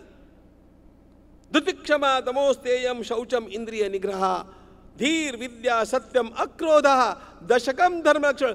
These 10 moral values, they are dharma. बरं, श्रीमद भागवताकडे चला, तिथे 30 लक्षणं, 63 लक्षणवान धर्मा, धर्माची 30 लक्षणं सांगितली आहेत. ती सगळी जीवनमूल्यच आहेत. भगवद्गीतेकडे या, भगवंतानं 26 जीवनमूल्य सांगितले आहेत. दैवी संपत, अभयम, सत्वसंशुद्धी, ज्ञानयोग, अव्यवस्थिती, दानंदमश्च इत्यादी 26 लक्षणं आहेत. 10 असोत, 26 असोत किंवा 30 असोत, पण या संस्कृतीचा प्रवाह असा आहे की आम्हाला सद्गुण म्हणजे धर्म वाटतं. धर्म म्हणजे काय? आपल्या जीवनामध्ये सद्गुणांचा स्वीकार अधिकाधिक करत जाणं.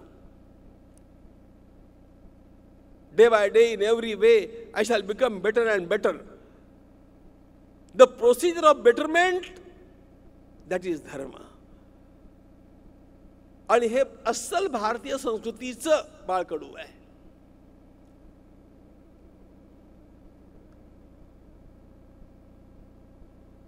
कुणाला नको हा धर्म बोला? जगाच्या पाठीवरती सगळीकडे धर्माची व्याख्या आमची पोथी मानणारा आणि आमची पोथी न मानणारा, ही पोथी न मानणारा काफिर, ही पोथी न मानणारा पेगन. अरे भगवद्गीतेचा धर्म असा आहे की त्यानं तू कुणाची पूजा करतोस आणि कुठली पोथी मानतोस याला महत्व दिलेलं नाहीये. तुझं जीवन सत्वगुण संपन्न आहे की नाही, जीवन मूल्यांच्या प्रमाणे ते चालतं की नाही, याच्यावरनं धर्म ठरतो.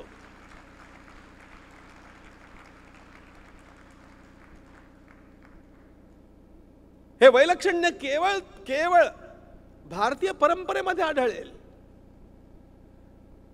म्हणून आमच्या इथे कुठेही कोण कुणाची पूजा करतं याच्यावरनं वादविवादच नाही आहेत.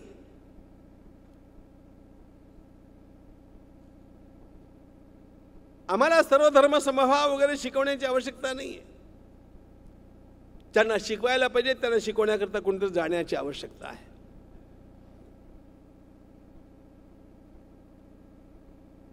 आमच्या इथे एका देवघरामध्ये सगळे देव असतात. हा जीवन मूल्यात्मक धर्म भगवान श्री रामचंद्रांचा स्थायी भाव आहे.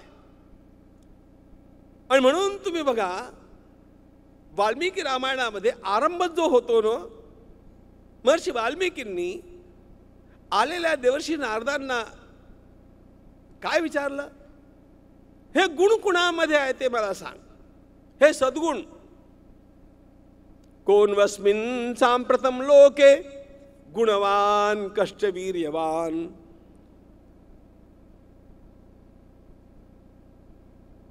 महर्षी वाल्मिकींनी त्या ठिकाणी 16 गुणांचं वर्णन केलंय.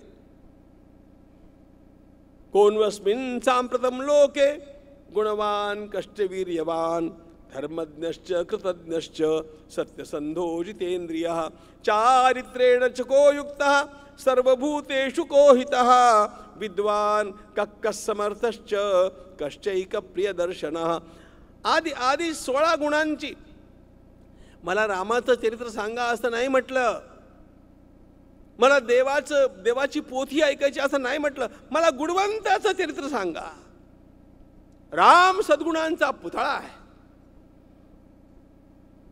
आणि त्या सद्गुणांचं अनुसरण जीवनामध्ये करणं हीच रामाची भक्ती आहे.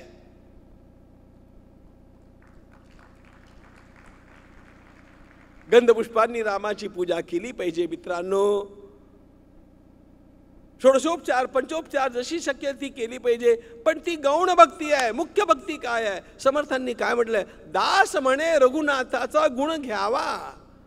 दास म्हणे रघुनाथाचा गुण घ्यावा. रामासारखं होण्याचा प्रयत्न करावा. रामो विग्रहवान धर्म. धार्मिक होणं म्हणजे काय होणं याचा अर्थ आमच्या परंपरेमध्ये सरळ आहे. रामासारखा होण्याचा प्रयत्न करणं. पारंपरिक वाक्य आहे, रामादिवद वर्तितव्यम. रामासारखं होण्याचा प्रयत्न करा. आणि हे आत्ताच नाही आहे, हे अत्यंत प्राचीन काळापासून आत्तापर्यंत प्रत्येकानं याच्यावरती शिक्कामोर्तब केलेला आहे. प्रत्येकानं केला आहे.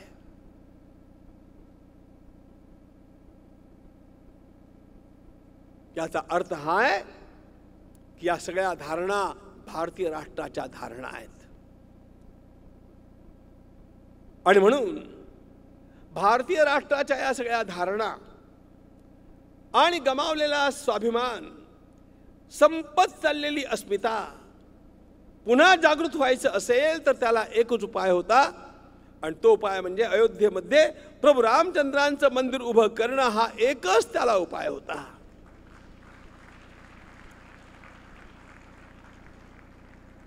राष्ट्राच्या अस्मितेची कसोटी होती.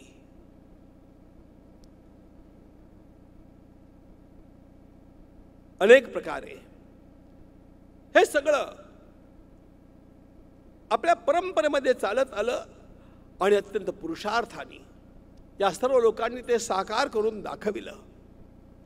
आपली पिढी अत्यंत भाग्यवान आहे की आपल्या पिढीनं हे आपल्या डोळ्यांनी पाहिलं. कितीतरी पिढ्या हे स्वप्न पाहत पाहत निघून गेल्या. डोळ्यामध्ये प्राण आणून वाट बघत होत्या केव्हा रामाचं मंदिर बांधलं जाईल, केव्हा रामाच्या मंदिरात जाऊन आम्हाला दर्शन घेता येईल. पण त्यांच्या जीवनामध्ये ते नाही घडलं, ते आपल्या जीवनामध्ये घडलं. आपल्यासारखी भाग्यवान पिढी नाही, लक्षात ठेवा.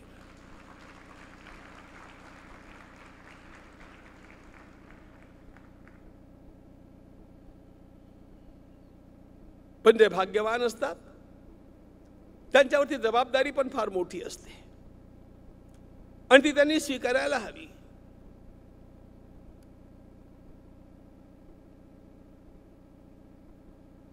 सर्वांना वाटू लागलं होतं की आता काश्मीरचा मुद्दा संपला, आता काश्मीर मुक्त होत नाही. आपली पिढी भाग्यवान आहे की आपण काश्मीरला मुक्त होताना पाहिलं. 370 हटलं.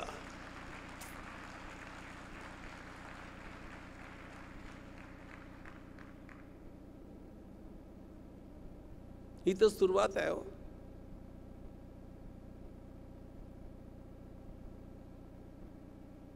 अजून पुष्कळ व्हायचंय.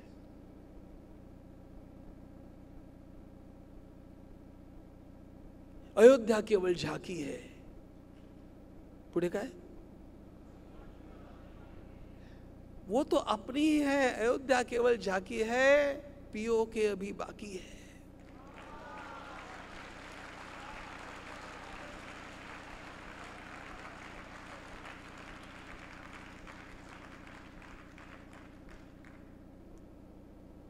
मराठी माणसं आहोत ना आपण.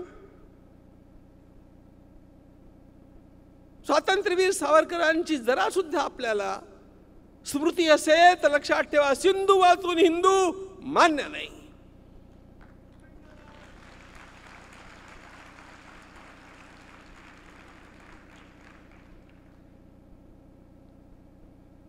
पण ते होईल कसं? ते होईल आपल्या समोर छत्रपती शिवाजी महाराज आणि भगवान रामचंद्र असतील तरच ते होणं शक्य आहे, लक्षात ठेवा. अरे काय पण एवढ्या अडचणी तेवढ्या अडचणी, इंटरनॅशनल कसल्या, सगळे नॅशनल इंटरनॅशनल बाजूला होतात बघा. ज्याच्या हातात शक्ती असते ना तो सर्वांच्या वरती दमदारपणे छाताडावरती आपला बूट ठेवून उभा राहतो. इस्रायल उभा राहिलाय.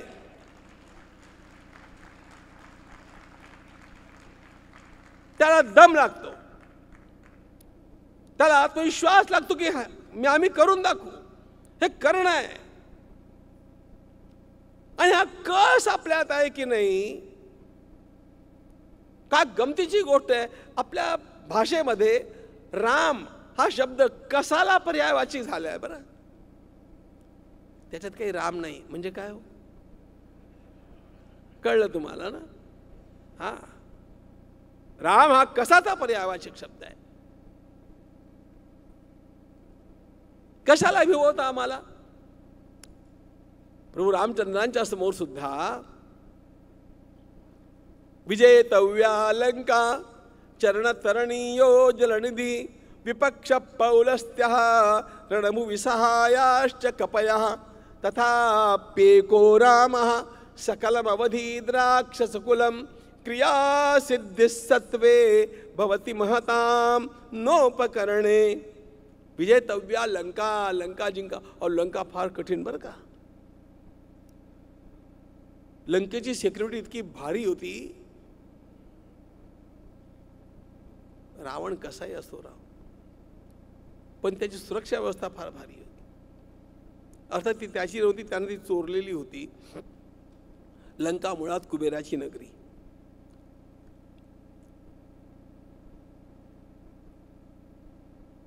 दिवसा ढवळ्या जाणं शक्य नाहीये म्हणून रात्री हनुमान बारीक स्वरूप घेऊन घुसू लागले. त्या सिक्युरिटी बाईनं धरलं त्याला.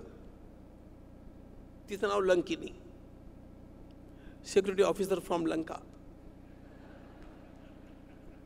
असंच वर्णन आहे. पकडले गेले. इतकी टाईट सिक्युरिटी असलेली लंका, विजयतव्या लंका मध्ये 100 योजनाचा सागर. बरं, मदत करण्याकरता कोण?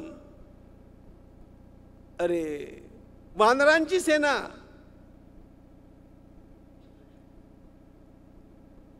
तुम्ही तरी कल्पना करा राव,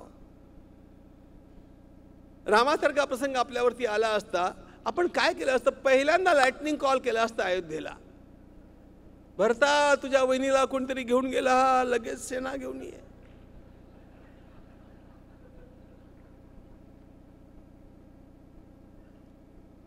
आश्चर्याची गोष्ट म्हणजे भगवान रामचंद्रांनी हे सगळं प्रकरण संपून जाईपर्यंत अयोध्येला कळू पण दिलं नाही. माझे कार्यकर्ते मी निर्माण करीन, माझी सेना मी निर्माण करीन, माझे प्रश्न मी सोडवीन, याला राम म्हणतात.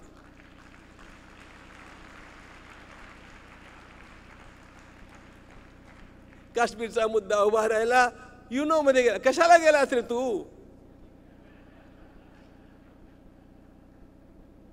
राम नव्हता म्हणून गेला ना.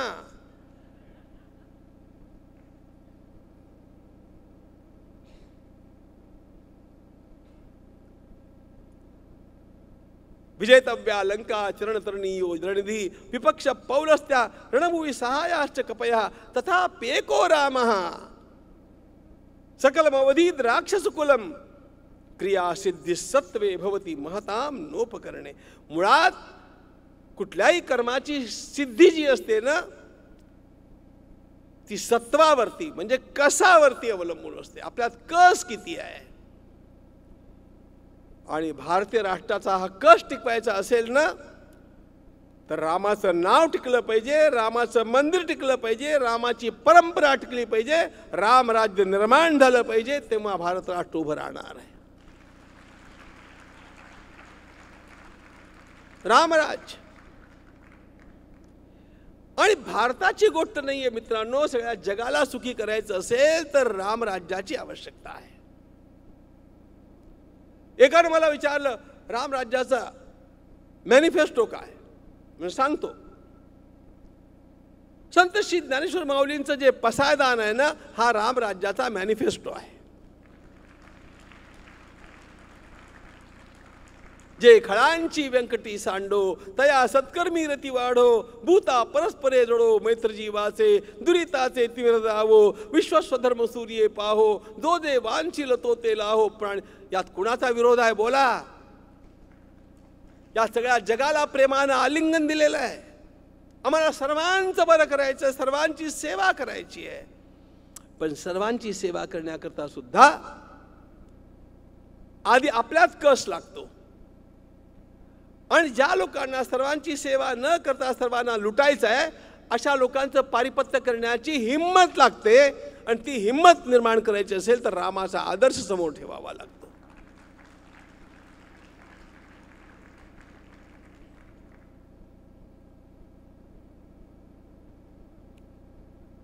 आवश्यकता पडली तेव्हा रामानं सगळं काही सोडलं. अयोध्येचा त्याग केला, राजवस्त्रांचा त्याग केला, अलंकारांचा त्याग केला, केशांचा त्याग करून जटा केल्या. आवश्यकता निर्माण झाली, भगवती सीतेचा त्याग झाला, लक्ष्मणाचा पण त्याग झाला. रामानं सोडलं नाही ते एकच, रामानं धनुष्य कधी सोडलं नाही. लक्षात ठेवा. रामो विग्रहवान धर्मातर आहे, पण राम शस्त्रभृतामहम गीतेमध्ये भगवान रामचंद्रांचं स्मरण केलं जातं ते त्यांच्या शस्त्रधारणामुळे. आणि हे शस्त्र म्हणजे प्रतिकाराचं प्रतीक आहे. राष्ट्र जगाचं कल्याण तेव्हा करू शकेल जेव्हा ते प्रतिकारक्षम असेल, जेव्हा ते आपल्या पायावरती उभं असेल, जेव्हा त्याच्या सीमा सुरक्षित असतील आणि सीमा सुरक्षित ठेवण्याची धमक स्वतःमध्ये असेल, दुसऱ्याच्या भरोशावरती नाही. मित्रांनो, असं आपलं राष्ट्र बनत चाललेलं आहे.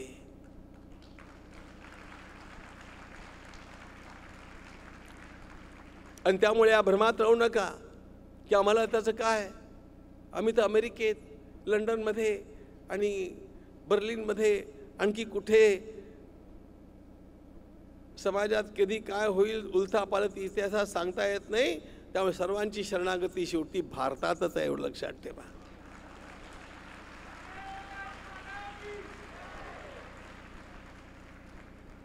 तसा प्रसंग न येवो अशी देवाला प्रार्थना करतो. पण भारताचं हे पौरुष आणि भारताची नीतिमत्ता आपल्या पुढल्या पिढ्यांना देण्याचं कर्तव्य तुमचं आहे, प्रत्येकाचं. तुम्ही कुठल्याही देशात राहा, काही व्यवसाय करा, पण भारताशी असलेली ही नाळ तुटता कामा नये, ही फार महत्त्वाची गोष्ट आहे. We belong to Ram. आम्ही रामाचे आहोत आणि राम या देशाचं भविष्य आहे. आणि त्यामुळे छत्रपती शिवाजी महाराजांच्या मावळ्यांचं वर्णन औरंगजेबानं केलं. तशा प्रकारचा मराठी माणूस उभा राहायला पाहिजे, तेव्हा हे घडेल.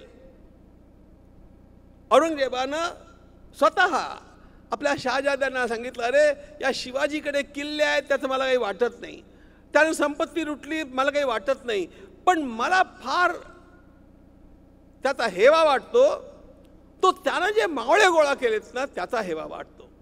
आणि तो म्हणाला, कसे आहेत हे मावळे? जो थकते नहीं, जो रुकते नहीं, जो झुकते नहीं और जो बिकते नहीं.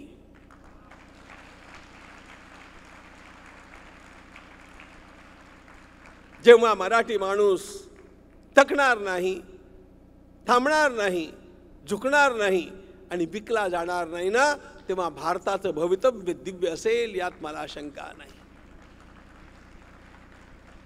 म्हणून पुन्हा पुन्हा एकत्र येत जा मित्रांनो. भारताशी असलेली आपली नाळ पुन्हा पुन्हा जोडून घेत जा, पुन्हा प्रवाहित करत जा, आपल्या पुढल्या पिढ्यांना ती देत जा. कारण महाराष्ट्र हा भारताचा खडग हस्त आहे. महाराष्ट्र मेला तरी राष्ट्र मेले, महाराष्ट्र मेला तरी राष्ट्र मेले, मराठ्या विना राष्ट्र गाडा न चाले, खरा वीर वैरी पराधीनतेचा, महाराष्ट्र आधार या भारताचा, महाराष्ट्र आधार या भारताचा. बलसागर भारत होवो, विश्वात शोभुनी राहो. धन्यवाद.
जय श्रीराम.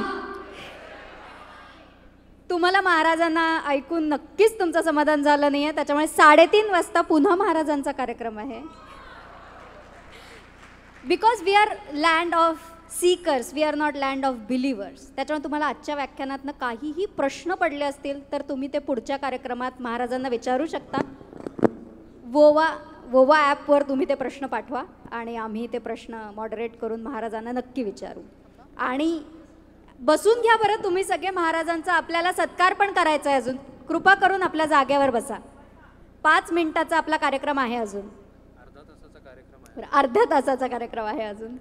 बसून घ्या. जात आहेत सगळे, सॉरी. हां, तर हो, मी आता संदीप दीक्षितांना व्यासपीठावर याची विनंती करते. ते महाराजांना BMMचा बृहन महाराष्ट्र मंडळातर्फे एक टोकन म्हणून प्लॅंक देणार आहेत.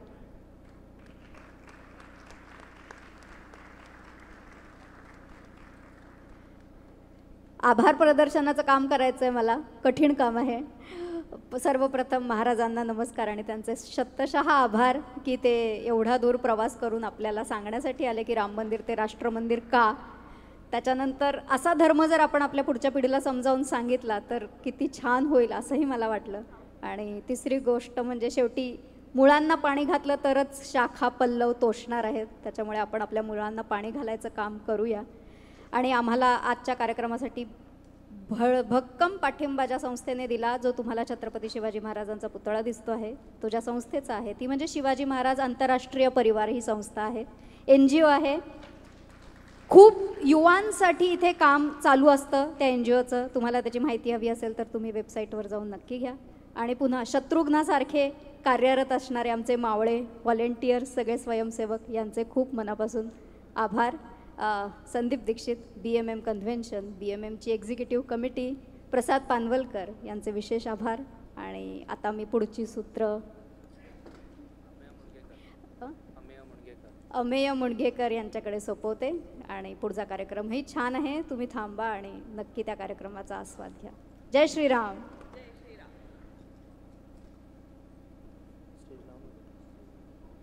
बुद्धिदाता महन मंगल श्री गजानन, पूर्ण पुरुष गोपाल कृष्ण, परमपूजनीय जीवन सम्राट डॉक्टर रामचंद्र महाराज पारनेरकर, परमपूजनीय विद्यासागर ज्यांच्या वाढदिवसाच्या शुभमुहूर्तावर हा पुरस्कार सोहळा देण्याचा आम्हाला भाग्य मिळत आहे ते परमपूजनीय विद्यासागर ॲडव्होकेट डॉक्टर विष्णू महाराज पारनेरकर. त्याचप्रमाणे इथे उपस्थित डॉक्टर पारनेरकर लाईफ मॅनेजमेंट फाउंडेशनचे चीफ मेंटर प्रज्ञावंत परमादरणीय डॉक्टर लक्ष्मीकांत दादा पारनेरकर यांच्या व माझ्या मातृपितृ चरणांवर नतमस्तक होऊन आजच्या या शुभप्रसंगी आपणा सर्वांचं आणि सर्व मान्यवरांचं येथे सहर्ष स्वागत करतो. बृहन महाराष्ट्र मंडळ यांचं 2024चं हे विशेष अधिवेशन आणि त्या अधिवेशनासाठी आलेले जगभरातून सर्व मराठी भाषेचे सुहृद या सर्वांचं इथे स्वागत करतो. आणि जगभरातून आलेले पूर्णवाद परिवाराचे सर्व उपासक यांचं इथे स्वागत करून मी सर्वप्रथम सर्व मान्यवरांना अशी विनंती करतो की आपण व्यासपीठावर येऊन इथे प्रतिमा पूजन करून आसनस्थ व्हावं. परमादरणीय डॉक्टर लक्ष्मीकांत दादा पारनेरकर तसेच श्री मकरंदजी जावडेकर आणि श्री सुनीलजी देशमुख अशा सर्वांना मी इथे विनंती करतो की आपण व्यासपीठावर यावं. तसेच डॉक्टर पारनेरकर लाईफ मॅनेजमेंट फाउंडेशनचे सन्माननीय अध्यक्ष श्री माधवजी आपटे यांनाही विनंती करतो की आपण व्यासपीठावर येऊन आसनस्थ व्हावं.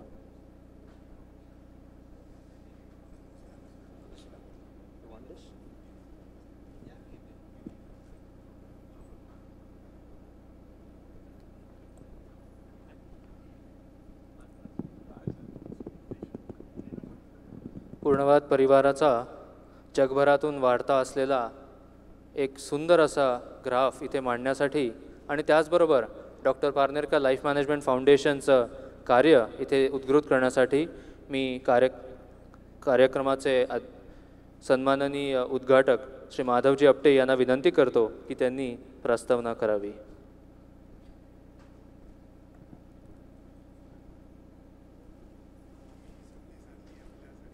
श्री गणेशाय नमः. श्री गुरुभ्यो नमः. आजचा सोन्याचा दिवस आहे, नवमी आहे. नवमी तिथी पूर्ण दिवस आहे आणि अशा आजच्या दिवशी आपल्याला परमपूजनीय गोविंद देवगिरी महाराजांचं आशीर्वचन ऐकायला मिळालं. आपण खरंच भाग्यवान आहोत. आमच्या गुरूंच्या जन्मदिवशी हे ऐकायला मिळालं. आपटे कुटुंबियांच्या वतीने मी स्वतः खूप भाग्यवान समजतो. माझ्या वडिलांच्या स्मृतिप्रित्यर्थ आम्हाला कृतज्ञता सोहळा आज करायला मिळतो आहे. खरोखर आपल्याला परमपूजनीय महाराजांनी सांगितलं की संतांचं काय महत्त्व आहे. संतांनी जी आपल्या देशावर कृपा केली, सामर्थ्याने जगण्याकरता, समृद्धीने जगण्याकरता, प्रभुत्वाने जगण्याकरता, देवाच्या कार्याची ओळख जी त्यांनी करून दिली आणि देवाच्या स्वरूपाची ओळख करून दिली, हजारो वर्ष करून दिली, त्यामुळे धर्म जगला. आणि हा धर्म जगवण्याकरता त्यांनी मानवात प्रेरणा तयार केली. हे त्या संतांचं महत्त्व आहे. आणि त्या संतांचं प्रतीक जे प्रतिनिधित्व करत आहेत त्यांच्याप्रती आम्हाला कृतज्ञता व्यक्त करायला मिळते याच्यासारखे भाग्यवान आम्हीच. माऊलींचंच शब्द आठवतात, अजी सोनियाचा दिनू अमृते पाहिला, मनी आठवला स्वरूपे प्रगटला. आज त्या सत्काराकरताच आपण इथे थांबला आहात. मी सत्काराकरता पुढील सूत्रे आम्याच्या हाती देतो. धन्यवाद. जय पूर्णवाद. धन्यवाद माधवजी. आजच्या विशेष कार्यक्रमाचा लाभ घेऊन परमपूजनीय डॉक्टर विद्यासागर विष्णू महाराज पारनेरकर यांच्या अमृतवाणीतून सादर झालेलं ईशावास्य उपनिषद यातील भाष्य म्हणजेच श्री जगदीश्वरम या ग्रंथाचा प्रकाशन सोहळा आज इथे या शुभदिनी आपण करणार आहोत. मी सर्व मान्यवरांना तसेच आजचे उत्सवमूर्ती परमादरणीय परमवंदनीय श्री गोविंददेवगिरी महाराज यांना विनंती करतो की त्यांनी जगदीश्वरम या ग्रंथाचं प्रकाशन इथे सर्वांसमोर करावं. ओम पूर्णमदः पूर्णमिदं पूर्णात् पूर्णमुदच्यते पूर्णस्य पूर्णमादाय पूर्णमेवावशिष्यते असा मंत्रोपदेश देणारं हे ईशावास्य उपनिषद, त्याचं प्रकाशन सर्व मान्यवरांच्या हस्ते इथे होत आहे. प्रकाशन सोहळ्यासाठी आपण जरूर जोरदार टाळ्यांनी गजरांनी हा प्रकाशन सोहळा आपण इथे अनुभवत आहोत. आपण याचा जरूर लाभ घ्यावा. Shri Vimal publishers private limited यांनी हा ग्रंथ प्रकाशित केलेला आहे. 1948 हे साल पूर्णवाद परिवाराच्या दृष्टीने कधीही न विसरणार असं साल आहे.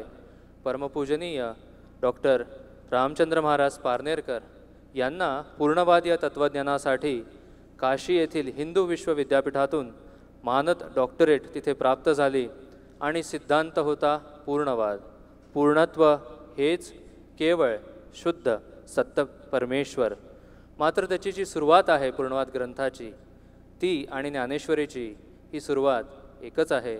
ओम नमो जी आद्या वेद प्रतिपाद्या जय जय स्वसंवेद्या आत्मरूपा असं संत वचनाने सुरुवात केला गेलेला हा ग्रंथ ऐच्छिक जीवन लाभ आणि मरणमय निवृत्ती असे 2 प्रसाद देता झाला आणि गेल्या 5 पिढ्या आणि हजारो अनुयायी याचा रोज अनुभव घेत आहेत.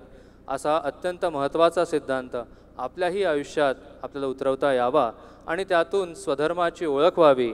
समाजोन्नती व्यक्तीच्या उन्नतीत, विना उन्नती राष्ट्र ना हो पुनीत ही जी भूमिका आहे ती आपल्याही जीवनात या निमित्ताने यावी अशी प्रार्थनेची भूमिका या निमित्ताने घेऊन मी सौ शिल्पाताई तिसगावकर यांना विनंती करतो की त्यांनी इथे आजच्या कार्यक्रमाचे अध्यक्ष प्रज्ञावंत डॉक्टर लक्ष्मीकांतदादा पारनेरकर यांचा अल्पपरिचय तसंच आजचे उत्सवमूर्ती परम आदरणीय श्री गोविंददेवगिरी महाराज यांचं मानपत्राचं इथे वाचन करावं. सौ शिल्पा वहिनी तिसगावकर.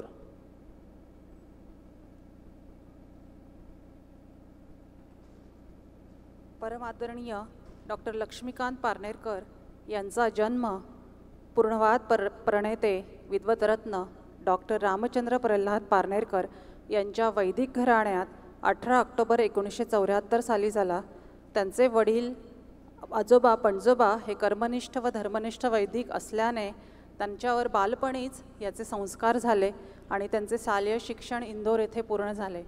त्यानंतर त्यांनी प्रतिष्ठित अशा फर्ग्युसन कॉलेजमधनं bachelor of arts in economics and philosophy ह्यामध्ये पदवी प्राप्त करून त्यांनी रिसेंटली 2022मध्ये त्यांनी डॉक्टरेट इन इकॉनॉमिक्स ह्यामध्ये पदवी प्राप्त केली. त्याच्यानंतर आणि डॉक्टर लक्ष्मीकांत पारनेरकर हे doctor Parnerkar life management foundation याचे संस्थापक आहेत आणि ते आजच्या ह्या पुरस्कार सोहळ्याचे अध्यक्ष आहेत. यानंतर मी आजचे जे उत्सवमूर्ती आहेत यांच्या मानपत्राचे मी वाचन करते. जीवनातील अधिभौतिक यशासाठी आध्यात्मिक आणि अधिदैविक पक्षाचा एकात्म पाया रचावा लागतो.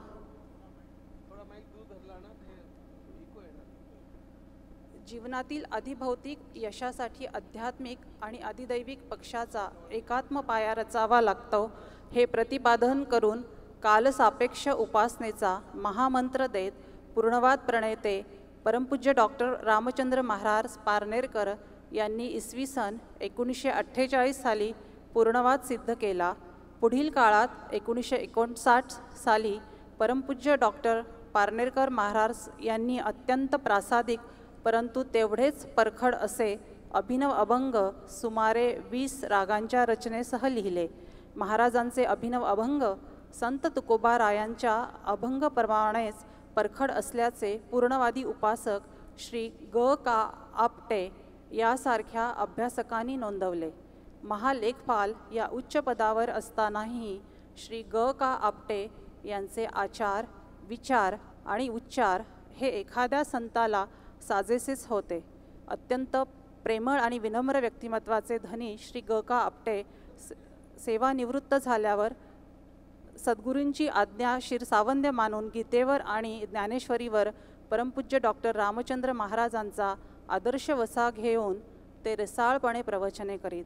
सगुण उपासनेपासून ते सगुण साक्षात्कारापर्यंतचा अधिदैविक प्रवास गुरुमाऊलीच्या प्रशांत सावलीत परिपूर्ण करणाऱ्या कविवर्य, लेखक, प्रवचनकार श्री ग का आपटे स्मृती संत श्रेष्ठ पुरस्कार 2024 विद्वत्ता आणि दैवी शक्तीचा अनोखा संगम व्यक्तित्वात असूनही सामान्यत्वाचा आचार करणारे श्री राम जन्मभूमी तीर्थक्षेत्र ट्रस्टचे कोषाध्यक्ष स्वामी गोविंद देवजी गिरी महाराज यांना त्यांच्या वेद सेवा, भगवद्गीता व भागवत सेवा, सृजनशील प्रकल्प संचालन, प्रबोधन यासह श्रद्धायुक्त राष्ट्रकार्याच्या समर्पित योगदानाबद्दल सन्मानपूर्वक प्रदान करण्यात येत आहे.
अत्यंत रुद्गज असा पुरस्कार समारंभ इथे सादर झाला. कैलासवासी ग का आपटे स्मृती संत श्रेष्ठ पुरस्कार 2024 चे मानकरी परम वंदनीय स्वामी गोविंद देवगिरी महाराज यांचं DPLMF व सर्व अमेरिका परिवारातर्फे हार्दिक अभिनंदन करून मी इथे आज विशेष करून उपस्थित असलेले आमचे सुनीलजी देशमुख यांचा इथे विशेष उल्लेख करू इच्छितो. IMA USAच्या बोर्डवरती the first Indian to be president elect असे सुनीलजी देशमुख आज व्यासपीठावर उपस्थित आहेत, तेव्हा त्यांचंही स्वागत करतो. आणि त्याचबरोबर फायझरचे मुख्य संचालक श्री मकरंदजी जावडेकर ही आज इथे व्यासपीठावर आहेत, तेव्हा त्यांचंही इथे स्वागत करून परमवंदनीय श्री गोविंद देवगिरी महाराज यांना विनंती करतो की त्यांनी पुरस्काराला उत्तर द्यावे, आशीर्वाद द्यावे.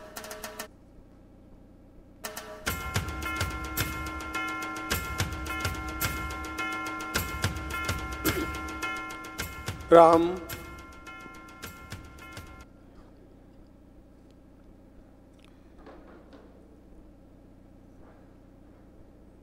योगेशं सच्चिदानंदम वासुदेवं प्रजप्रियं धर्मसंस्थापकं वीरं कृष्णं वंदे जगद्गुरुं.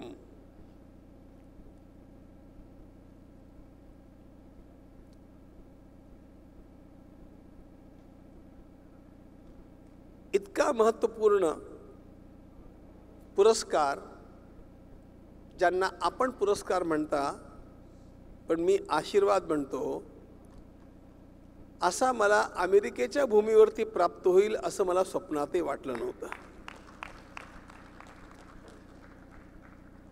याला मी इतका महत्त्वपूर्ण असं एवढ्याकरता म्हणतोय की पूर्णवादाचं वाङ्मय मी 50 वर्षापासून वाचत आलेलो आहे, आत्ताची गोष्ट नाही आहे.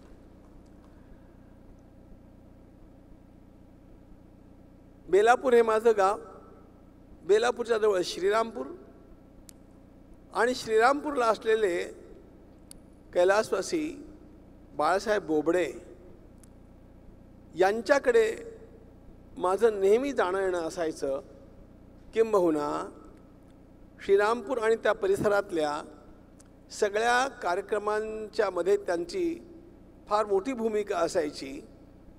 ते स्वतः पूज्य रामचंद्र महाराजांचे अनुग्रहित शिष्य होते आणि त्यांनी मला 50 वर्षापूर्वी पूर्णवाद हा ग्रंथ पहिल्यांदा हातात दिला. तो दिल्यानंतर मी तत्त्वज्ञानाचा विद्यार्थी असल्यामुळे ताबडतोब मी तो एक 5-7 दिवसामध्ये वाचला आणि मला भरून आलं. खरोखर काय विशेष आहे या पूर्णवादामध्ये?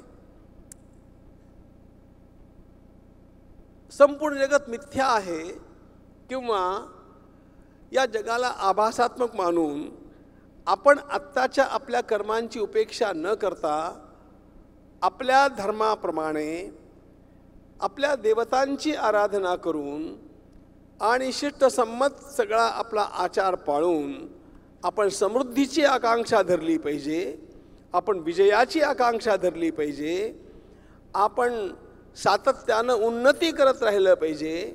हा जो अभ्युदयाचा भाग आहे त्या अभ्युदयाच्या भागाचं अतिशय उत्तम समर्थन आणि त्याचं तात्विक प्रतिपादन या पूर्णवादाच्या विचारसरणीमध्ये आढळून येतं. ही फार महत्त्वाची गोष्ट आहे.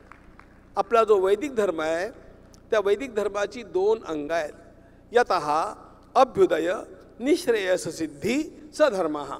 धर्माची व्याख्या करताना अभ्युदय आणि निःश्रेयस अशी त्याची 2 अंग सांगितलेली आहेत.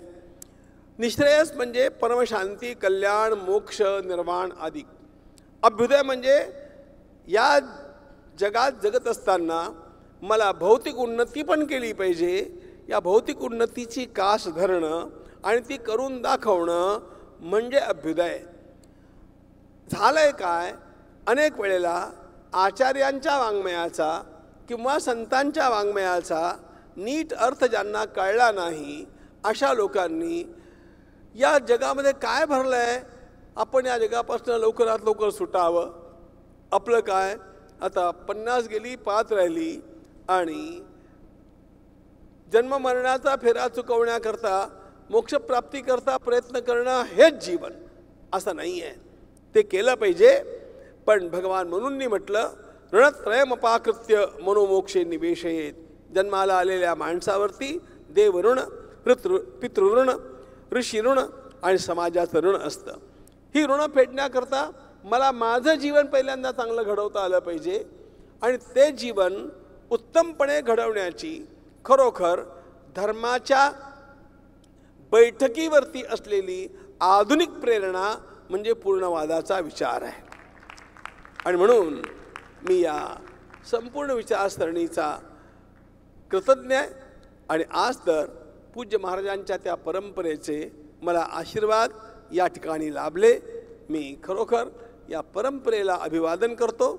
आणि आपण हे जी विष्णू महाराजांचं परमपूज्य रामचंद्र महाराजांना मी पाहिलं नाही, पण पूज्य श्री विष्णू महाराज यांचा माझा खूप प्रेमाचा संबंध राहिलेला आहे. आणि योगायोगाची गोष्ट बघा, आज त्यांचा वाढदिवस आहे आणि त्यामुळे त्यांच्या वाढदिवसाच्या दिवशी हा प्रसाद मला प्राप्त होणं हे माझ्याही करता अतिशय मोठं सद्भाग्याचं लक्षण मला वाटतं. आता विष्णू महाराज या ठिकाणी असते तर मी त्यांचं अभिनंदन केलं असतं, पण ते या ठिकाणी सदैव उपस्थित नसले तरी त्यांच्या वंशाच्या रूपानं ते या ठिकाणी उपलब्ध आहेत. म्हणून मी आमच्या अयोध्येचे राम त्यांच्या गळ्यामध्ये अर्पण करून त्यांचं अभिनंदन करतो.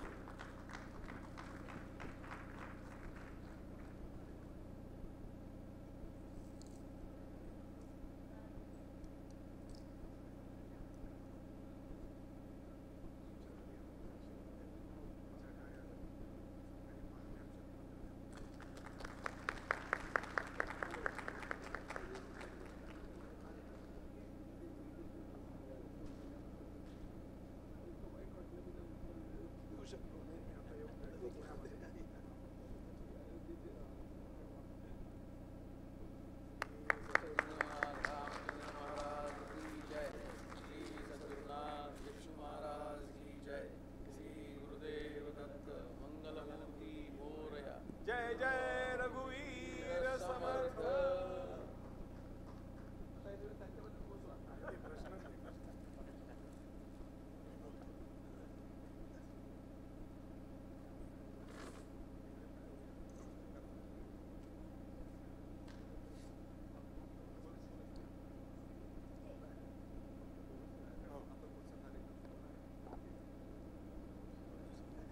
एक मिनिट या सर.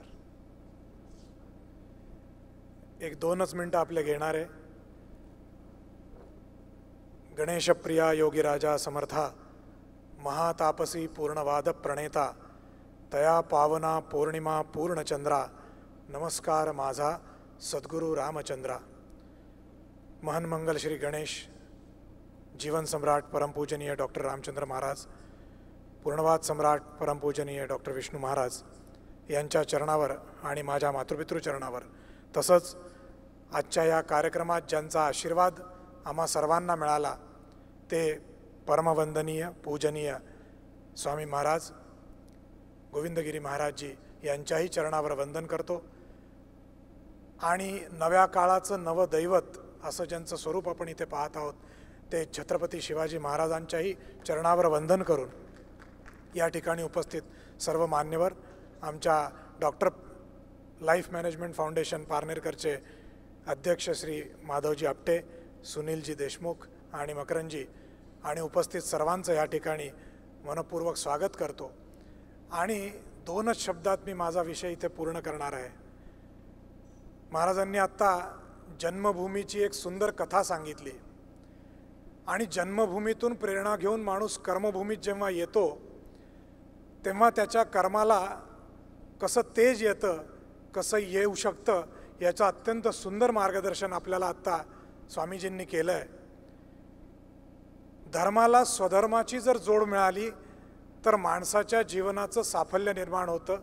धर्म राष्ट्रात दिसतो, समाजात दिसतो, तसा स्वधर्म हा स्वतःच्या जीवनात दिसतो. आणि एकच संदेश डॉक्टर पारनेरकरांचा या ठिकाणी सांगू इच्छितो की जीवन म्हणजे दुसरं तिसरं काही नाही आहे. जीवन ही एक कला आहे, पण त्याच्यात असणारा संघर्ष जो रामरूपाने पाहतो त्याच्या जीवनात सदैव राम राहतो असा संदेश देणारे परमपूज्य डॉक्टर रामचंद्र महाराज पारनेरकर यांचा आशीर्वाद आपल्या सर्वांना ह्या भूमीतही लाभावा. आणि सद्गुरुनाथांच्या चरणी प्रार्थना करतो की त्यांनी, आज आमच्या वडिलांचा परमपूज्य विष्णू महाराजांचा वाढदिवस आहे. 29 जून 1929 मध्ये त्यांचा जन्म झाला, 1939 मध्ये त्यांचा जन्म झाला आणि आज त्यांचा 85वा वाढदिवस आहे. तेव्हा ती सुवर्ण संधी साधून आज आम्ही हा आशीर्वाद मिळवण्याचा या ठिकाणी प्रयत्न केला. आज त्यांनी तो स्वीकार केला, त्याच्याबद्दल अंतःकरणपूर्वक संपूर्ण परिवारातर्फे मी त्यांचा धन्यवाद देतो, त्यांच्या चरणी कृतज्ञता व्यक्त करतो. आणि ज्या BMMच्या आमच्या सर्व मंडळींनी, माननीय अध्यक्ष दीक्षित साहेब, आमच्या अनुपमाताई असतील आणि सर्व तुम्हा मंडळींनी जे काही आम्हाला इथे सहकार्य केलं आणि एवढं मोठं व्यासपीठ आमच्या ह्या पुरस्कार सोहळ्यासाठी आम्हाला उपलब्ध करून दिलं, त्याबद्दल आपल्या सर्वांचे आणि आमच्या सर्व पूर्णवादी परिवारातल्या टीमचे मनपूर्वक अभिनंदन करतो, सद्गुरुचरणी कृतज्ञता व्यक्त करतो आणि हा राष्ट्रधर्म स्वधर्माशी जोडला जावा एवढी प्रार्थना करून या ठिकाणी थांबतो. जय हिंद, जय पूर्णवाद. धन्यवाद. प्रार्थनेने आपण हा कार्यक्रम इथे पूर्ण करत आहोत. प्रार्थनेसाठी आपण सर्वांनी उभं राहावं. नैपुण्या सममित्र नाही जगती, कष्टे तया मेळवा. अंगी योजकता हि आण तुम्ही, भाग्यासी हो राभवा. ना हो विस्मृत लोकसंग्रस्तुती, गीतेत जाची असे. द्यावा लोकमतासी आदर जणू, पाण्यामध्ये मी नसे. कालज्ञान यथार्थ जाणून करा, नेमे प्रभोपासना. आहे हीच षडंगयुक्त सकला, भाग्यप्रदा साधना. ज्यांनी जीवन ही कला म्हणून ती विश्वात उद्घोषली, त्या श्री सद्गुरु रामचंद्र प्रभुची लाभो कृपा सावली. श्री सद्गुरुनाथ रामचंद्र महाराज की जय. श्री सद्गुरुनाथ विष्णु महाराज की जय. श्री गुरुदेव दत्त मंगलमूर्ती मोरया. पूर्णवाद की जय. जय शिवराम.